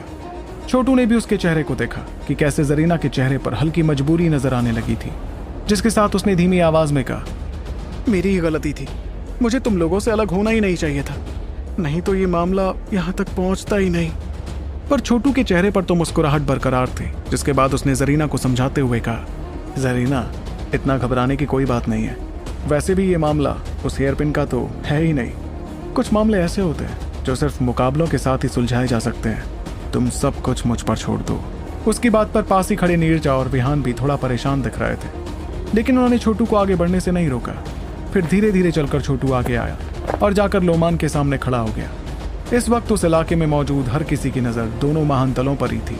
सभी जानते थे कि यह मुद्दा ताकत और औहदे का था, इसलिए बहुत से लोग तो दिलचस्पी के साथ देखने लगे कि आज दोनों महान दलों के बीच कौन सा रोमांचक पड़ाव आने वाला था।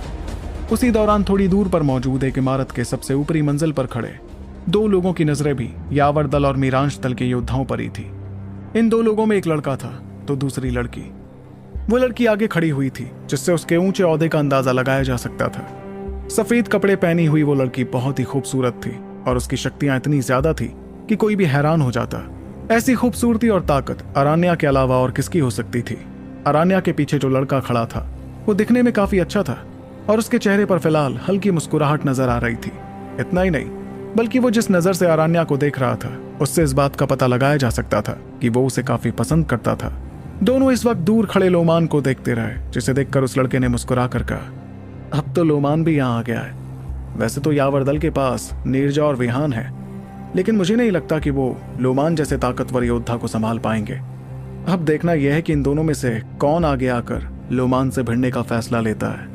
उसने अपनी बात कही थी कि अचानक से उसकी मुस्कुराहट कम होने लगी और आंखों में हैरानी के साथ उसने कहा, एक मिनट, ये योद्धा कौन है जो आगे आ रहा है? ये ना तो नीरजा है और ना ही विहान। इस पर अरान्या ने भी अपनी नजरें गौर से उस योद्धा की तरफ की जो लोमान के पास जाकर खड़ा हो गया था। उसे देखते ही अचानक से अरान्या की नजरें जम गई और उसके चेहरे पर हैरानी साफ नजर आने लगी। उसे अपने अंदर जज्बातों का एक अजीब सा तूफान महसूस हो रहा था, क्योंकि वो एक ही नजर में उस योद्धा को पहचान गई थी। ये वही योद्धा था जो अरण्या के दिल में बहुत गहरी छाप छोड़ गया था, जिसे शायद वो जिंदगी भर नहीं भूल सकती थी। 5 साल पहले गालवान साम्राज्य जैसे छोटे साम्राज्य में अरण्या और छोटू के बीच जो बातें हुई थी वो आज तक अरण्या को अच्छी तरह याद थी। जब अरण्या ने 100 साम्राज्यों की जंग के विनर का नाम सुना था, तब भी वो काफी ज्यादा हैरान हो गई थी। उसे समझ ही नहीं आया कि आखिर कैसे छोटू इतने कमजोर साम्राज्य से आकर ताकत का ऐसा मुकाम हासिल कर सकता था। उसने अपनी आंखों से देखा था कि कैसे कर्मश रायजादा प्राचीन समाधि में छोटू पर इतना हावी हो गया था कि लोगों की नजरों में छोटू एक चींटी जैसा लग रहा था। पर आज छोटू पूर्वी हिस्से के सबसे नामी गिरामी नई पीढ़ी के योद्धाओं में आ गया था। इसके पीछे की मेहनत का अंदाजा अरण्या लगा सकती थी। यही सब सोचते हुए अरण्या लगातार छोटू को ही देखती जा रही थी, जो चलकर लोमान के सामने आ गया था। तभी अरण्या ने एक गहरी सांस लेकर मनी मन खुद से कहा, अब जो कि तुम इतना लंबा सफर तय करके इतनी दूर आ ही गए हो, तो मैं भी देखती हूँ कि आखिर तुम अब तक कितने ताकतवर हो गए हो। सभी की नजरों के सामने छोटू लोमान के पास पहुंच गया था और उसकी आंखों में जरा भी डर नहीं दिख रहा था, बल्कि वो तो लगातार मुस्कुरा रहा था, जिसे देखकर आसपास मौजूद भीड़ हैरान हो गई कि आखिर वो योद्धा था कौन। शुरू में तो सभी को लगा था कि यावरदल से नीरजा या विहान ही आगे आने वाले थे, क्योंकि लोगों की नजरों में यावरदल के सबसे काबिल योद्धा वो दोनों ही थे। लेकिन अब ऐसा कुछ हुआ था जिसकी किसी को उम्मीद नहीं थी। तभी लोमान ने एक नजर छोटू की तरफ देखकर पीछे खड़े विहान से हंसते हुए कहा, विहान ये क्या, तू अपने होते हुए किसी नए लड़के को भेज रहा है मार खाने? क्या तुझे लगता है कि मैं इस लड़के पर जरा भी रहम दिखाऊंगा? बल्कि दलों की टक्कर से पहले ही शायद ये लड़का बुरी तरह जख्मी हो जाएगा। लोमान की बात सुनते ही उसके पीछे खड़े मेरांश दल के तमाम योद्धा जोर जोर से हंसने लगे और छोटू का मजाक उड़ाने लगे। इस पर छोटू ने मुस्कुराते हुए कहा, तुमने बिल्कुल ठीक कहा, मैं यावरदल में बहुत नया हूं, लेकिन तुम मुझ पर रहम दिखाने की गलती मत करना लोमान। ध्रुव रायजादा को रहम करने वाले लोग बिल्कुल पसंद नहीं है। छोटू के मुंह से उसका नाम सुनते ही एक पल के लिए तो लोमान दंग रह गया। इस दौरान उसके पीछे खड़े सभी योद्धा जो अभी तक हंस रहे थे, वो भी एक झटके में खामोश हो गए थे। फिलहाल सभी लोग हैरत भरी निगाहों के साथ छोटू को ही देखने लगे, जिससे साफ हो गया था कि सभी ने उसका नाम पहले भी सुना था। इतने में लोमान ने एक पल की खामोशी के बाद कहा, तुम वही ध्रुव हो ना जिसने यालीन को हराया था? थोड़ा बहुत नाम तो है तुम्हारा। इतना कहकर लोमान ने मुस्कुराते हुए अपना हाथ आगे बढ़ाया और उस पर रखा चमकता हेयर पिन दिखाते हुए कहा, मुझे तुम में काफी दिलचस्पी है ध्रुव रायजादा। अब जो कि तुम भीड़ से अलग होना ही चाहते हो, तो मैं तुम्हें ऐसा करने का मौका देने में नहीं झिझकने वाला। अगर तुम मेरे हाथ से ये पिन छीनने में कामयाब हुए तो मैं वही करूंगा जो मैंने पहले कहा था। लेकिन मैं एक बात और साफ कर देना चाहता हूं कि अगर मैंने कोई हमला किया तो बिल्कुल उम्मीद मत रखना कि मैं तुम पर रहम दिखाऊंगा। अगर तुम गलती से भी बहुत बुरी तरह जख्मी हो गए या फिर अपाहिज हो गए या फिर मारे गए, तो बस ये समझ लेना कि तुम्हारी किस्मत खराब थी जो तुम्हारा सामना मुझसे हो गया। लेकिन उसकी धमकी भरी बातों के बावजूद छोटू के चेहरे की मुस्कुराहट बरकरार रही, मगर उसकी आंखों की गहराई में एक अजीब बेरहमी से भरी चमक पनपने लगी थी। वो दोनों आमने सामने खड़े थे और एक झटके में आसपास खड़े सभी लोग पीछे हट गए। सभी की बेचैन निगाहें देखना चाहती थी कि आखिर यावरदल में हाल ही में आया वो लड़का मीरांश दल के 3 राजकुमारों में से एक राजकुमार से कैसे वो हेयर पिन छीनने की कोशिश करने वाला था। इतने में नीरजा ने चेहरे पर फिक्र के साथ छोटू से कहा, ध्रुव संभल कर रहना। जाहिर सी बात थी कि यावरदल को छोटू से बहुत उम्मीदें थी, इसलिए उसका खुद को खतरे में डालना नीरजा को बहुत परेशान कर रहा था। लेकिन छोटू ने उसकी बात के लिए हामी भरते हुए सामने की तरफ देखा और बेझिझक अपने शरीर से शक्तियां निकालने लगा। इस दौरान वो परछाई में बदलकर सीधे लोमान की तरफ बढ़ा, जिसे देखकर ऐसा लग रहा था जैसे वो लोमान पर हमला करने वाला था। ये देखते ही मीरांश दल के कुछ योद्धा सोचने लगे कि छोटू का बहुत बुरा हाल होने वाला था। अब जो कि उसने लोमान जैसे योद्धा पर हमला करने की हिम्मत कर दी थी, तो हर कोई महसूस कर पा रहा था कि छोटू की शक्तियां 7वें पड़ाव के निर्माण जितनी ही थी। ऐसे में वो कभी लोमान से जीत ही नहीं पाता। खुद नीरजा, जरीना, विहान और बाकी यावरदल वाले चेहरे पर फिक्र के साथ छोटू को देखने लगे। वो लोग इतना जानते थे कि छोटू बिना सोचे समझे कोई कदम नहीं उठाता था, इसलिए अब जो कि उसने ऐसा कदम उठाया था तो इसके पीछे जरूर उसकी कोई सोच होगी।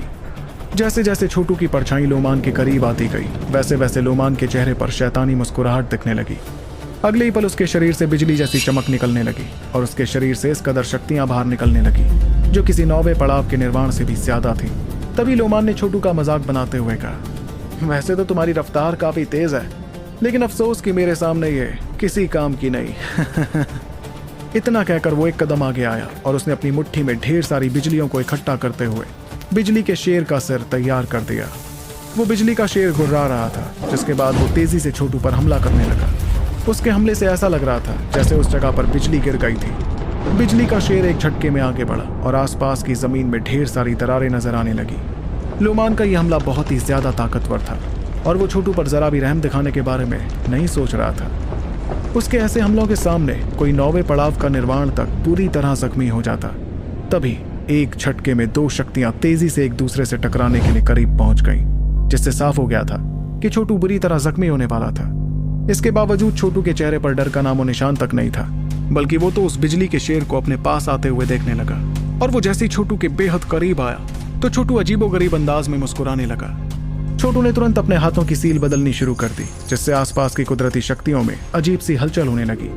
तभी वो बिजली का शेर, जो सीधे छोटू के सीने से टकराने वाला था, अचानक से हवा में ही जम गया। उसके साथ ही जम गया था लोमान, जो उस शेर से जुड़ा हुआ था। भले ही लोमान महज एक पल के लिए जमा था, लेकिन वो एक पल भी छोटू के लिए काफी था। इस वक्त छोटू का शरीर लोमान के सामने आ गया था और उसके बगल से जाते हुए उसने लोमान के सीने पर ऐसा जोरदार हमला कर दिया कि लोमान का चेहरा पूरी तरह से लाल पड़ गया था। उसे अपने सीने पर बेइंतहा ताकतवर हमला महसूस हुआ था, जिससे वो उड़ते हुए बहुत पीछे चला गया। आखिर में वो जाकर एक बड़ी चट्टान से टकरा गया था, जो उसके टकराते ही चकनाचूर हो गई। हर तरफ सन्नाटा छा गया था। और तो और छोटू का मजाक उड़ाने वाले मीरांश दल के योद्धाओं को तो जैसे कोई जहरीला सांप सूंघ गया था। उनकी आंखें फटकर बाहर आ गई थी और उनके मुंह खुले के खुले रह गए थे। कोई भी नहीं समझ पा रहा था कि आखिर उन्होंने जो देखा वो सब सच था या सिर्फ एक बुरा ख्वाब। उन्हें बिल्कुल नहीं समझ आया कि जब छोटू लोमान के बगल से होकर निकला तो उसने ऐसा कौन सा हमला कर दिया था। उनकी नज़र में तो कायदे से जिसे उड़कर पीछे जाना चाहिए था वो छोटू था, लेकिन सच्चाई तो कुछ और ही थी। इस दौरान नीरजा, विहान और बाकी लोग भी ये नज़ारा देखकर तंग रह गए थे। एक पल में इतना कुछ हो गया जो किसी को समझ में भी नहीं आया था। इस अजीबोगरीब सन्नाटे के बीच लोग एक दूसरे की तरफ देखते हुए छोटू को देखने लगे। फिलहाल उसके शरीर पर जरा भी जख्म नहीं थे, जैसे कि लोमान के हमले ने उसे छुआ तक नहीं था। तभी लोमान ने अपने दोनों हाथ जोर से जमीन पर पटके और वो खड़ा होकर गुस्से में छोटू को देखने लगा। उसने जैसे ही अपने सीने पर देखा तो उसे वहां लाल रंग का हाथ का निशान नजर आ रहा था। ये देखते ही लोमान गुस्से से आग बबूला हो गया और उसने खून जैसी लाल आंखों के साथ छोटू पर चिल्लाते हुए कहा, आज मैं तुझे खत्म करके तेरे शरीर को चीर दूंगा ध्रुवरायजादा, और कोई माई का लाल मुझे ऐसा करने से रोक नहीं सकता। इस तरह दहाड़ते हुए वो किसी जंगली जानवर की तरह तेज रफ्तार में छोटू पर हमला करने के लिए आगे बढ़ने लगा। उसके शरीर से बेइंतहा शक्तियां निकल रही थी और उसके इस खूंखार अंदाज को देखकर लोगों के रोंगटे खड़े होने लगे थे। लेकिन जैसे ही वो थोड़ी दूर आगे बढ़ा तो अचानक से उसे कुछ ऐसा दिखा जिससे वो अपनी जगह पर ही जम गया। ऐसा इसलिए क्योंकि छोटू ने अपना हाथ आगे कर दिया था और उसके हाथों में फिलहाल चमकता हुआ हेयर पिन नजर आ रहा था। जिस वक्त छोटू ने लोमान पर हमला किया था उस वक्त उसने वो हेयर पिन भी छीन लिया था। आसपास मौजूद हर किसी का मुंह हैरानी में खुला का खुला रह गया और मीरांश दल के योद्धाओं के चेहरों पर एक अजीब सा खौफ नजर आने लगा। किसी ने भी नहीं सोचा था कि उस टक्कर का अंजाम ऐसा होने वाला था। यहाँ तक कि यह नतीजा खुद लोमान की उम्मीद से भी परे था। इसलिए जब उसे छोटू के हाथों में वो हेयर पिन दिखा तो वो खुद को हैरान होने से नहीं रोक पाया। तभी छोटू ने लोमान की तरफ देखकर उस हेयर पिन से खेलते हुए कहा, तुम शर्त हार गए, इसलिए अब तुम ना सिर्फ अपने साथियों को लेकर यहाँ से चले जाओगे, बल्कि तुम्हें इस हेयर पिन की कीमत भी चुकानी होगी। उसकी आवाज़ पूरे इलाके में गूंज रही थी, जबकि दूर खड़ी लड़की भी हैरानी में उसे ही देखती रही। तभी उसके पीछे खड़ा लड़का चेहरे पर हल्की परेशानी के साथ छोटू की तरफ देखकर बड़बड़ाने लगा, आखिर ये सब हुआ कैसे? जाहिर सी बात थी कि उसे भी कुछ समझ ही नहीं आ रहा था, क्योंकि सब कुछ इतनी जल्दी जो हुआ था। तब अरान्या ने गौर से छोटू को देखते हुए धीमी आवाज में कहा, इसने कोई खास तकनीक इस्तेमाल कर लोमान को एक पल के लिए जमा दिया था और उस एक पल का फायदा उठाकर ध्रुव उसके हमले से बचते हुए उस पर हमला करने में भी कामयाब हुआ। सिर्फ इतना ही नहीं, बल्कि इसने तो इस एक पल में वो हेयर पिन भी लोमान से छीन लिया। इस दौरान वो लड़का तो यकीन ही नहीं कर पा रहा था कि छोटू महज एक पल में इतना कुछ करने में कामयाब हुआ था। तभी उस लड़के ने आ भरते हुए अपना सिर हिलाकर कहा, वाकई इसकी रफ्तार और समझदारी लाजवाब है। यावर दल का ये लड़का तो कुछ ज्यादा ही खतरनाक निकला। इस पर अरान्या की आंखों में अजीब से जज्बात उमड़ने लगे और उसे समझ ही नहीं आया कि वो क्या कहे। तो कैसे मजबूर करेगा छोटू लोमान को उस आत्माई खजाने की कीमत चुकाने के लिए, और कौन सा तरीका अपनाने वाला है लोमान इस बेइज्जती का बदला लेने के लिए? जानने के लिए आपको सुनना होगा the one and only RJ Rivansh के साथ सुपर योद्धा, सिर्फ आपके अपने पॉकेट एफएम पर। अरण्या अच्छी तरह जानती थी कि छोटू कहां से आया था, इसलिए उसकी हैरानी बाकियों के मुकाबले बहुत ही ज्यादा थी। किसने सोचा था कि कमजोर साम्राज्य से आया एक लड़का ताकत के इस मुकाम तक पहुंच सकता था। उसके आने से आमतौर पर शांत रहने वाली अरण्या के दिल में भी अजीब सी हलचल मच गई थी, जो इससे पहले कभी नहीं हुआ था। दूसरी तरफ छोटू ने हर किसी के सामने लोमान की तरफ देख कर कहा, वक्त आ गया इस हेयरपिन की कीमत चुकाने का। हर किसी की नजर इस वक्त लोमान पर थी और उसके चेहरे पर लगातार नाराजगी दिखती जा रही थी। मीरांश दल के तीनों राजकुमारों में से एक राजकुमार का सरे बाजार मजाक बन गया था। पिछले हमले में खुद लोमान नहीं समझ पाया था कि कब छोटू ने उसका शरीर एक पल के लिए जमा दिया था। इसके अलावा जब उसके सीने पर हमला हुआ तब तो उसकी नाराजगी और भी ज्यादा बढ़ गई। आखिर वो छोटू को हाथ तक नहीं लगा पाया था, इसलिए वो खुद को काफी बेइज्जत महसूस कर रहा था। तभी लोमान खौफनाक इरादे के साथ छोटू की तरफ देख कर चिल्लाया, आज तूने बिल्कुल ठीक नहीं किया लड़के। तुझे पता नहीं है, लेकिन तेरी जिंदगी की उल्टी गिनती अब शुरू हो चुकी है।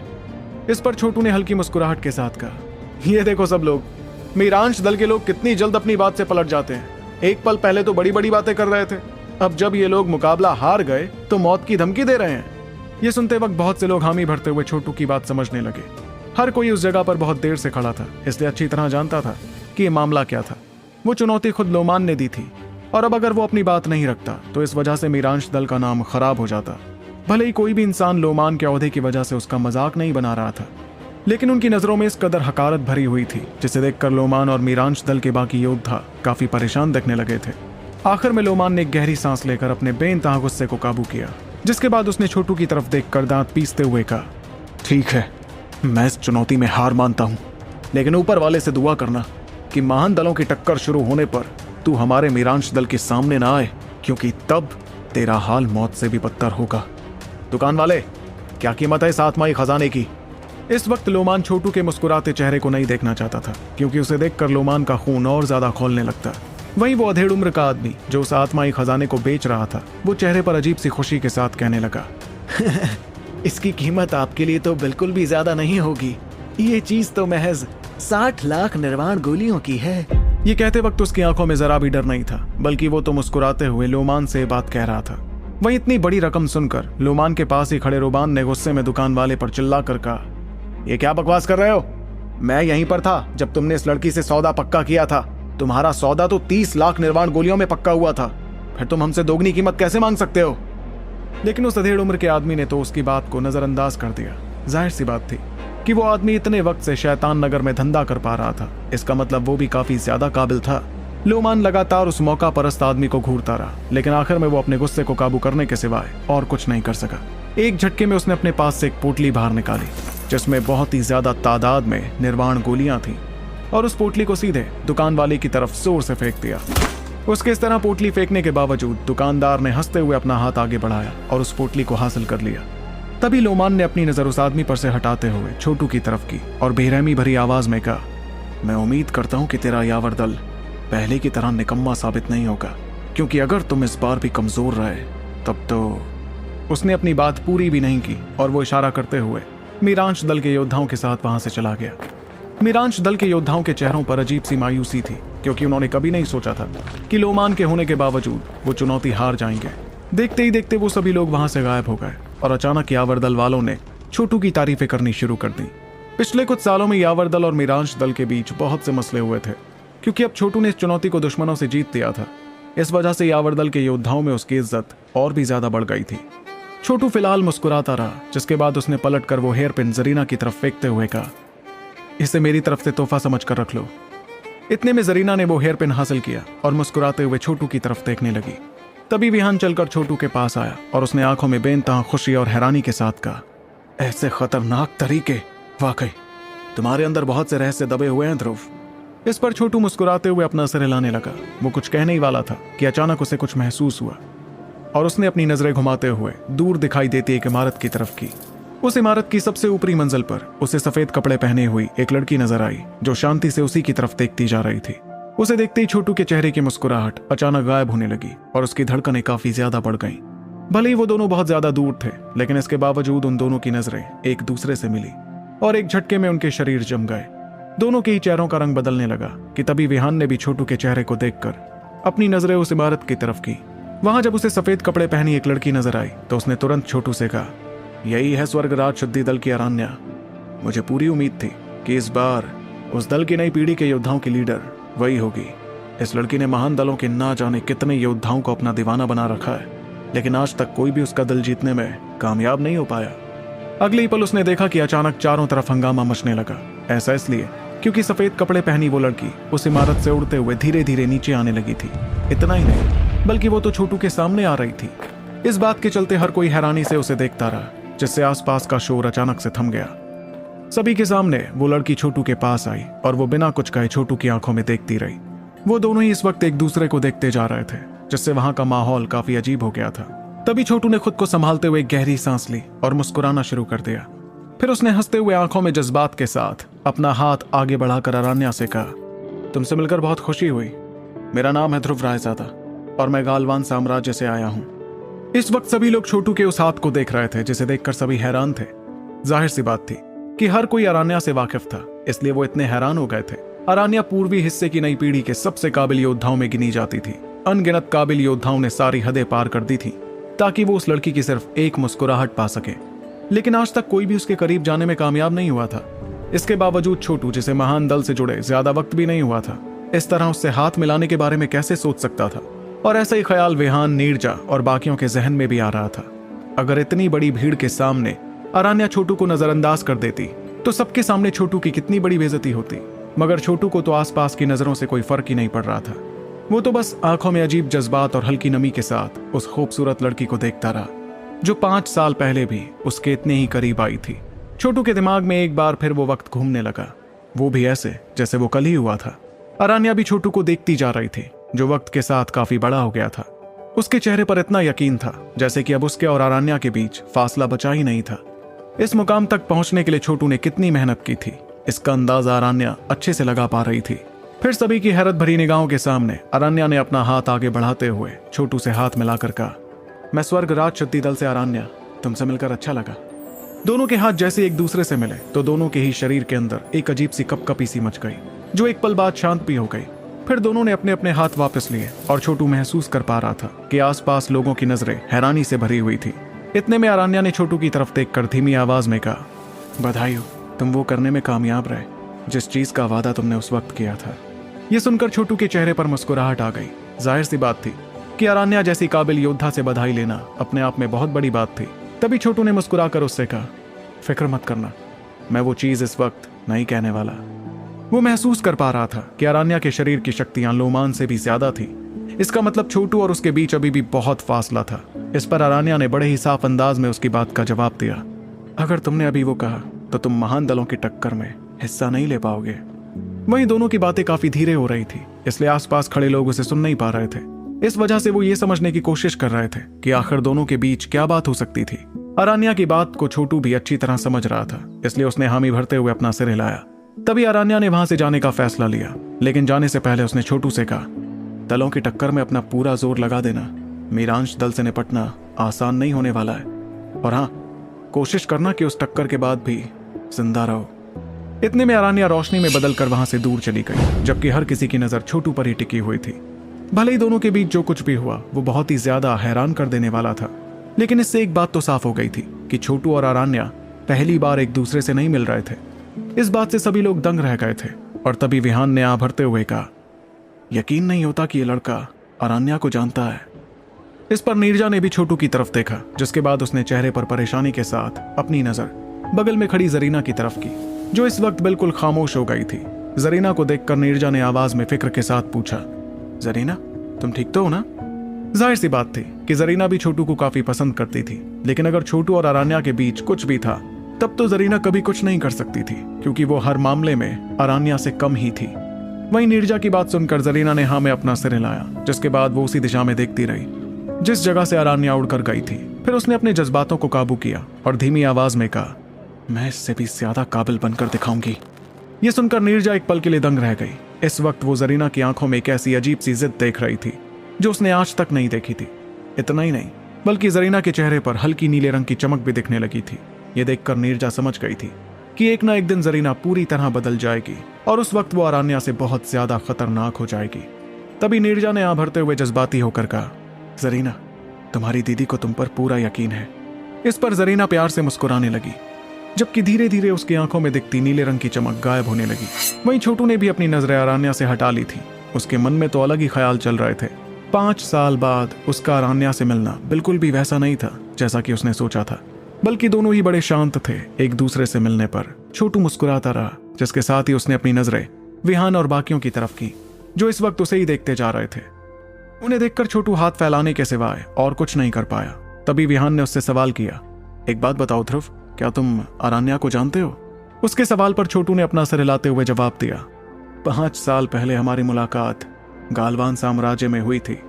इस पर विहान, नीरजा और बाकी लोग एक दूसरे की तरफ देखने लगे। किसी ने भी नहीं सोचा था कि 5 साल पहले उन दोनों की मुलाकात हो चुकी थी, लेकिन उस वक्त दोनों के ओहदे और शक्तियों के बीच कितना बड़ा फासला रहा होगा, इस बारे में हर कोई समझ पा रहा था। और साथ ही लोग ये भी समझ गए थे कि वो मुलाकात कोई मामूली मुलाकात तो हरगिज नहीं रही होगी। लेकिन छोटू इस बारे में ज्यादा बात नहीं करना चाहता था, इसलिए उसने अपना हाथ लहराकर वहां से जाते हुए कहा, खैर, अब जो कि हमारा काम यहाँ खत्म हो चुका है, इसलिए अब हमें वापस चलना चाहिए। ये कहकर उसने एक आखिरी नजर उस अधेड़ उम्र के आदमी की तरफ की जिससे जरीना ने वो हेयर पिन हासिल की थी। उस आदमी के पास ढेर सारे चमकते आत्माई खजाने थे जिन पर छोटू की नजर पड़ी, और अचानक से छोटू को कुछ ऐसा दिखा जिसकी वजह से उसके कदम हड़बड़ा कर थम गए। वो किनारे पर रखी एक अजीब सी चीज को देख रहा था जिसकी चमक बाकी चीजों के मुकाबले बहुत कमजोर थी। वो चीज असल में एक टूटी फूटी लाल रंग की तांबे की कढ़ाई थी। उस कढ़ाई को जैसे ही छोटू ने देखा तो अचानक से तिलिस्मी पत्थर से एक शक्तियों की लहर उसे अपने शरीर में बहती हुई महसूस होने लगी। ये लहर बहुत ही कमजोर थी, लेकिन छोटू उसे महसूस कर पा रहा था, इसलिए अगले ही पल वो बेझिझक आगे बढ़ते हुए उस दुकानदार के पास जाने लगा। वहां जाकर उसने अपने इरादे छुपाए नहीं और तुरंत अपना हाथ आगे बढ़ाते हुए उस लाल रंग की टूटी फूटी कढ़ाई को उठा लिया। ऐसा करते ही उसने अपनी नजरें उस अधेड़ उम्र के आदमी की तरफ कर मुस्कुराते हुए कहा, इस कढ़ाई की कीमत क्या है? छोटू का सवाल सुनकर वो आदमी हैरान हो गया, लेकिन एक पल बाद उसने अपनी नजरें उस टूटी फूटी लाल रंग की तांबे की कढ़ाई की तरफ की जो इस वक्त छोटू के हाथों में थी। उसे देखकर उस आदमी ने मुस्कुराते हुए सवाल किया, क्या हुआ, क्या तुम्हें इसे खरीदने में दिलचस्पी है? इस पर छोटू ने बड़े ही साफ अंदाज में जवाब दिया, हाँ, आपके सामने रखी हुई चीजों को देखते वक्त मेरा ध्यान इस पर गया और साथ ही इसमें मेरी दिलचस्पी जाग गई। छोटू की बात सुनकर वो आदमी बहुत गौर से छोटू को देखने लगा, जिसके बाद उसने अपनी नजरें उस कढ़ाई की तरफ की। बहुत देर तक उस टूटी फूटी लाल कढ़ाई को देखने के बाद उसने अपनी नजरें उससे दूर की। दरअसल उस आदमी ने अपनी सभी चीजों की जांच अच्छी तरह की थी और जब उसे सभी चीजों में सबसे कमजोर चीजें मिली तब जाकर उसने उन्हें बेचने का फैसला किया था। खास तौर पर यह लाल कढ़ाई जिसकी हालत और चमक दोनों ही बहुत कमजोर थी, इसलिए उस आदमी को इतना तो यकीन था कि वो अनहद खजाना नहीं हो सकता था। इतने में छोटू ने उस आदमी से सवाल किया, क्या आप जानते हैं कि यह चीज आखिर है क्या और इसकी खासियत क्या है? तो क्या है रहस्य उस लाल कढ़ाई का और क्या छोटू इसे खरीदने में होगा कामयाब? जानने के लिए आपको सुनना होगा सुपर योद्धा, सिर्फ पॉकेट एफएम पर। जिस दौरान उस अधेड़ उम्र के आदमी के चेहरे पर हल्की हैरानी दिख रही थी, उसी समय छोटू ने उस तांबे की कढ़ाई को लहराते हुए उससे सवाल किया, क्या आप जानते हैं कि इस कढ़ाई की खासियत क्या है या फिर ये किस काम आ सकती है? इस पर उस आदमी ने मुस्कुराते हुए जवाब दिया, बेटा, अगर मुझे ये बात पता होती तो मैं इसे क्यों बेचता? अगर तुम इसे खरीदना चाहते हो तो मैं इसे तुम्हें 1 करोड़ निर्वाण गोलियों में बेचने को तैयार हूँ। और जैसे उसने ये रकम बताई तो पीछे खड़े यावर दल के सभी योद्धाओं का मुंह हैरानी में खुला का खुला रह गया। इतना ही नहीं, वो सभी नाराजगी भरी नजरों के साथ उस अधेड़ उम्र के आदमी को देखने लगे। अगर उस आदमी को इस चीज के बारे में पता ही नहीं था तो वो कैसे इस चीज की इतनी भारी रकम मांग रहा था? इसी तरह छोटू ने भी चेहरे पर थोड़ी परेशानी के साथ उस आदमी से कहा, देखिए, आपको नहीं लगता कि आप कुछ ज्यादा ही लालची हो रहे हैं? इस पर उस अधेड़ उम्र के आदमी ने बड़े ही साफ अंदाज में छोटू से कहा, इस जगह पर जितनी भी चीजें बिकती हैं उन सभी की कीमत ज्यादा ही होती है, खास तौर पर ऐसी चीजों की जिनके बारे में कुछ भी नहीं कहा जा सकता। ऐसा इसलिए क्योंकि अगर ये मामूली सी दिखती चीज बहुत ही ज्यादा खास निकली तब तो मुझे बहुत बड़ा नुकसान पहुंच जाएगा। इसलिए मैं उम्मीद करता हूं कि तुम मेरी बात समझोगे। जरा सोच कर देखो कि अगर ये चीज अनमोल निकल गई तो लोग इसके 1 करोड़ तो क्या, कई करोड़ निर्वाण गोलियां देने के लिए भी तैयार हो जाएंगे। ये सुनकर छोटू काफी मजबूर महसूस करने लगा और उसने एक पल झिझकने के बाद अपने पास से एक पोटली बाहर निकाली। उस पोटली को देखने पर अचानक से उसे कुछ याद आया कि उसके पास जितनी भी निर्वाण गोलियां थी वो तो ध्रुव शौर्य ने कवच तैयार करने में इस्तेमाल कर दी थी। इस वजह से छोटू के चेहरे का रंग अचानक से परेशानी में बदल गया, क्योंकि फिलहाल उस रहस्यमयी लाल कढ़ाई को खरीदने की उसकी हैसियत ही नहीं थी। दरअसल ध्रुव शौर्य ने कवच की मजबूती के लिए उसकी और जरीना दोनों की निर्माण गोलियां इस्तेमाल कर ली थी। जिस दौरान छोटू इस बारे में सोचकर परेशान और मजबूर महसूस कर रहा था, उतने में एक हाथ आगे आया और उसने उस अधेड़ उम्र के आदमी की तरफ एक पोटली फेंक दी। उस पोटली को हासिल कर उस आदमी ने गौर से उसमें रखी निर्वाण गोलियों को देखा, जिसके बाद मुस्कुराते हुए उसने छोटू से कहा, लड़कियों के साथ तुम्हारी किस्मत कुछ ज्यादा ही अच्छी है लड़के। इस पर छोटू ने तुरंत पीछे मुड़ते हुए देखा कि वो पोटली जरीना ने फेंकी थी। इसके बदले छोटू मुस्कुराकर उसका शुक्रिया अदा करने लगा और तभी जरीना ने जवाब में उससे कहा, इसे मेरी तरफ से तोहफा समझ लो। लेकिन कहीं ना कहीं जरीना के चेहरे पर आमतौर पर रहने वाली खुशी नहीं थी, जिसे देखकर छोटू थोड़ा हैरान था। मगर उसने इस बारे में ज्यादा ना सोचकर चुपचाप लाल रंग की टूटी फूटी कढ़ाई अपने पास रख ली और पलट कर वहां से जाने लगा। वहीं उसे जाते देख यावर दल के योद्धा भी उसके पीछे पीछे वापस लौटने लगे। जब जरीना ने उसे वहां से जाते देखा तो उसकी आंखों में नमी के साथ हल्की मायूसी भी नजर आने लगी, लेकिन फिर नीरजा उसका हाथ पकड़कर उसे अपने साथ ले गई। जब छोटू और बाकी लोग वापस लौटे तब छोटू ने देखा कि सलार, चंगेजा और बाकी दोनों हिस्सों के लीडर्स चेहरे पर हल्की नाराजगी के साथ उनका इंतजार कर रहे थे। उनके पीछे यावर दल के बहुत से योद्धा खड़े थे। जैसे ही सभी ने देखा कि छोटू और बाकी लोग सही सलामत वापस लौट आए हैं तो सभी लोग चैन की सांस लेने लगे। तभी सलार ने उन्हें देखकर परेशानी भरी आवाज में पूछा, क्या तुम लोगों की मीरांश दल वालों से झड़प हो गई थी? इस पर छोटू ने मजबूरी में अपना सिर हिलाया और वो सलार से कुछ कहने ही वाला था कि अचानक सलार ने उसकी तरफ देख कर कहा, मैंने सुना है कि तुमने लोमान की चुनौती स्वीकार कर उसे हरा दिया, क्या ये सच है? वहीं उसके सवाल पर छोटू थोड़ा हैरान हुआ, क्योंकि उसे समझ नहीं आ रहा था कि आखिर उस चुनौती की खबर इतनी जल्दी सलार के पास कैसे पहुंच गई थी। फिर हल्की झिझक के साथ उसने अपना सिर हिलाते हुए कहा, बुजुर्ग सलार, वो तो बस मैंने छोटी सी एक तरकीब अपनाई थी। छोटू के इतना कहते ही चंगेजा से रहा नहीं गया और उसने हंसना शुरू कर दिया। हंसते हंसते उसने आवाज में फक्र के साथ कहा, देखा, मैंने कहा था ना तुमसे, इस लड़के से निपटना बिल्कुल भी आसान नहीं है। इसके पास इतने रहस्य और इतनी तरकीबें हैं जिनके सामने लोमान तक घबरा गया होगा।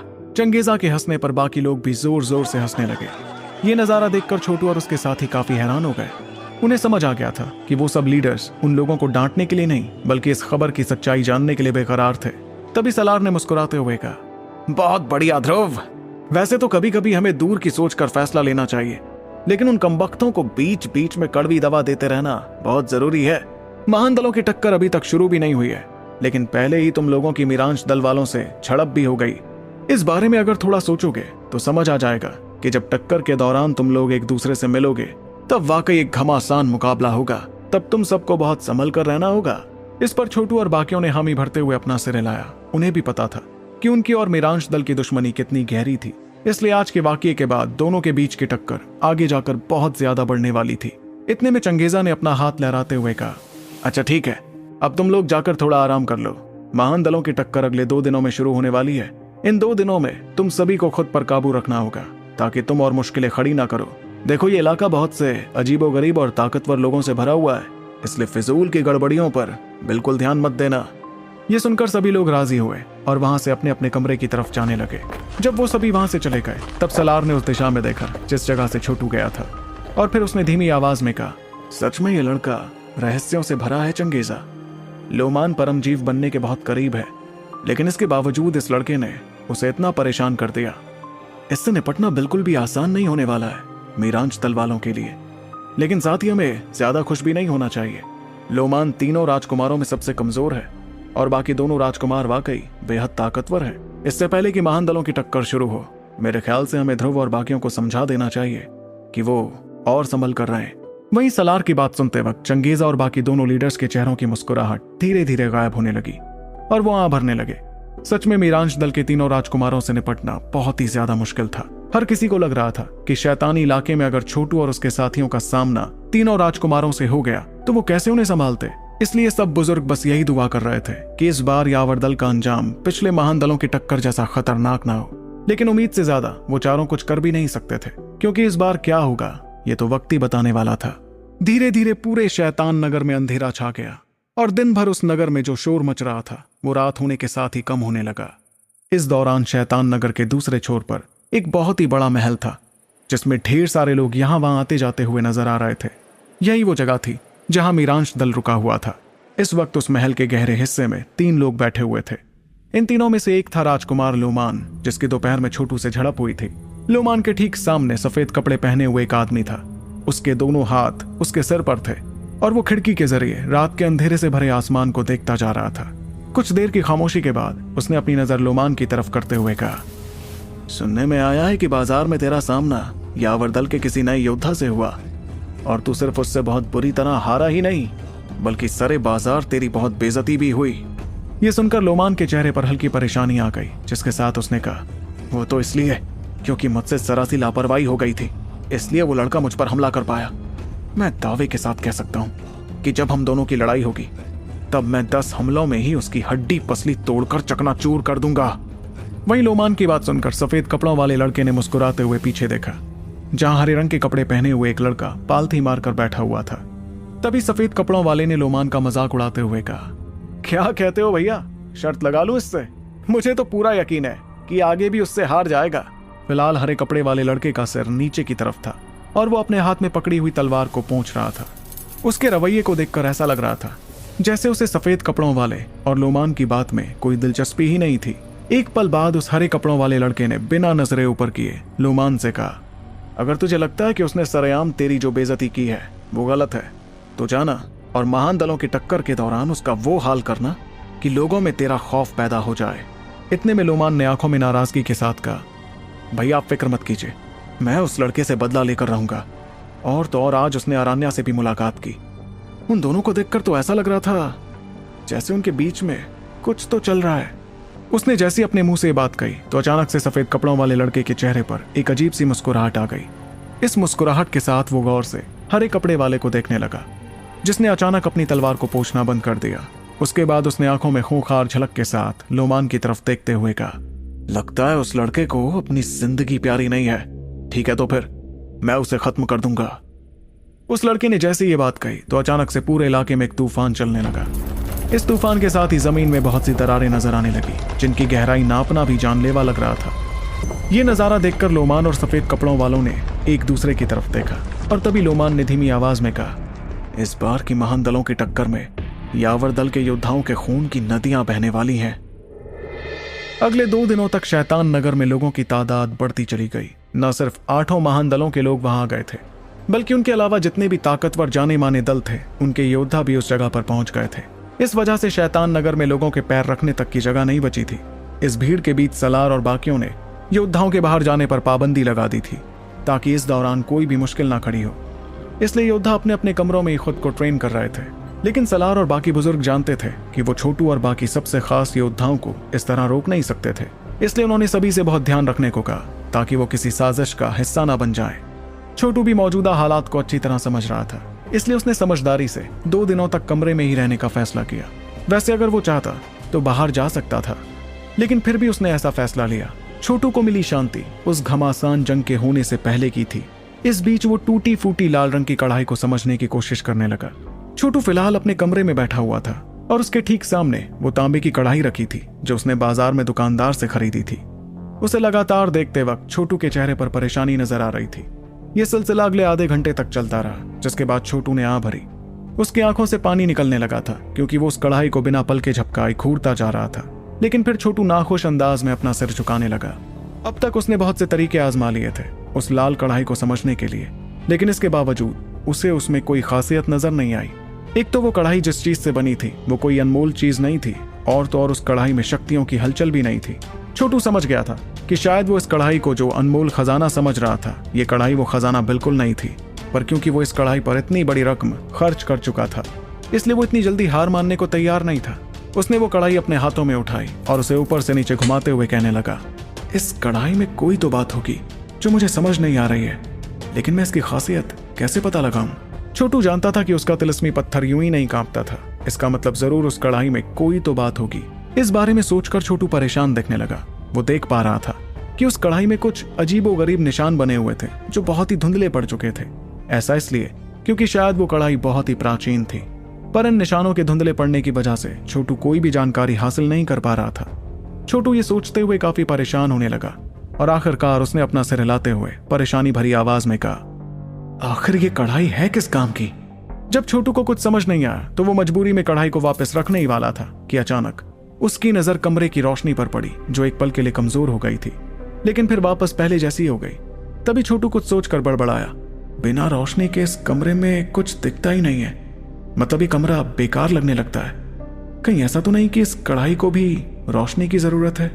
और जैसी छोटू के जहन में ख्याल आया तो उसने एक पल झिझकने के बाद तुरंत उस कढ़ाई की तरफ देखा। उसे देखकर ऐसा लग रहा था जैसे वो कढ़ाई रोशनी की ताकत से टूटकर बिखर जाएगी। पर छोटू ने गहरी सांस लेते हुए कहा, अगर ये कढ़ाई टूट गई तो टूट जाने दो। ये कहकर छोटू ने अपनी मुट्ठी कसी और तुरंत अपने हाथों में निर्वाण आग जलाने लगा। इस निर्वाण आग को कोई भी निर्वाण योद्धा तैयार कर सकता था। एक झटके में छोटू ने उस निर्वाण आग को उस तांबे की कढ़ाई में डाल दिया। धीरे धीरे छोटू को नजर आने लगा कि वो तांबे की कढ़ाई उस आग में पिघलने लगी थी। ये देखकर उसके चेहरे का रंग बदलने लगा और उसने हड़बड़ा कर कहा, अरे बाप रे, लगता है कि मैंने बहुत बड़ी गड़बड़ कर दी।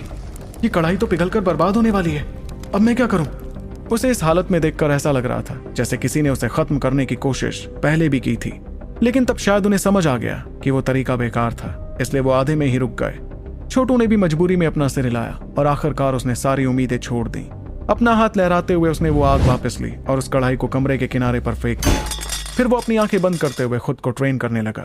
भले ही छोटू ने निर्वाण आग अलग कर दी थी, लेकिन उस कढ़ाई का तापमान इतना बढ़ चुका था कि कमरे के किनारे पर वो धीरे धीरे पिघलती जा रही थी, बल्कि आखिर में वो पूरी तरह पिघलकर तांबे के गाढ़े पानी जैसी लगने लगी। लेकिन जब छोटू अपनी ट्रेनिंग में लगा हुआ था तब उसे पता ही नहीं चला कि कमरे के किनारे में पड़ा वो लिक्विड अचानक से कांपने लगा था। आखिर क्या है रहस्य इस तांबे की टूटी फूटी कढ़ाई का, और क्या छोटू इस सच का पता लगा पाएगा? जानने के लिए सुनते रहिए सुपर योद्धा, सिर्फ पॉकेट एफएम पर।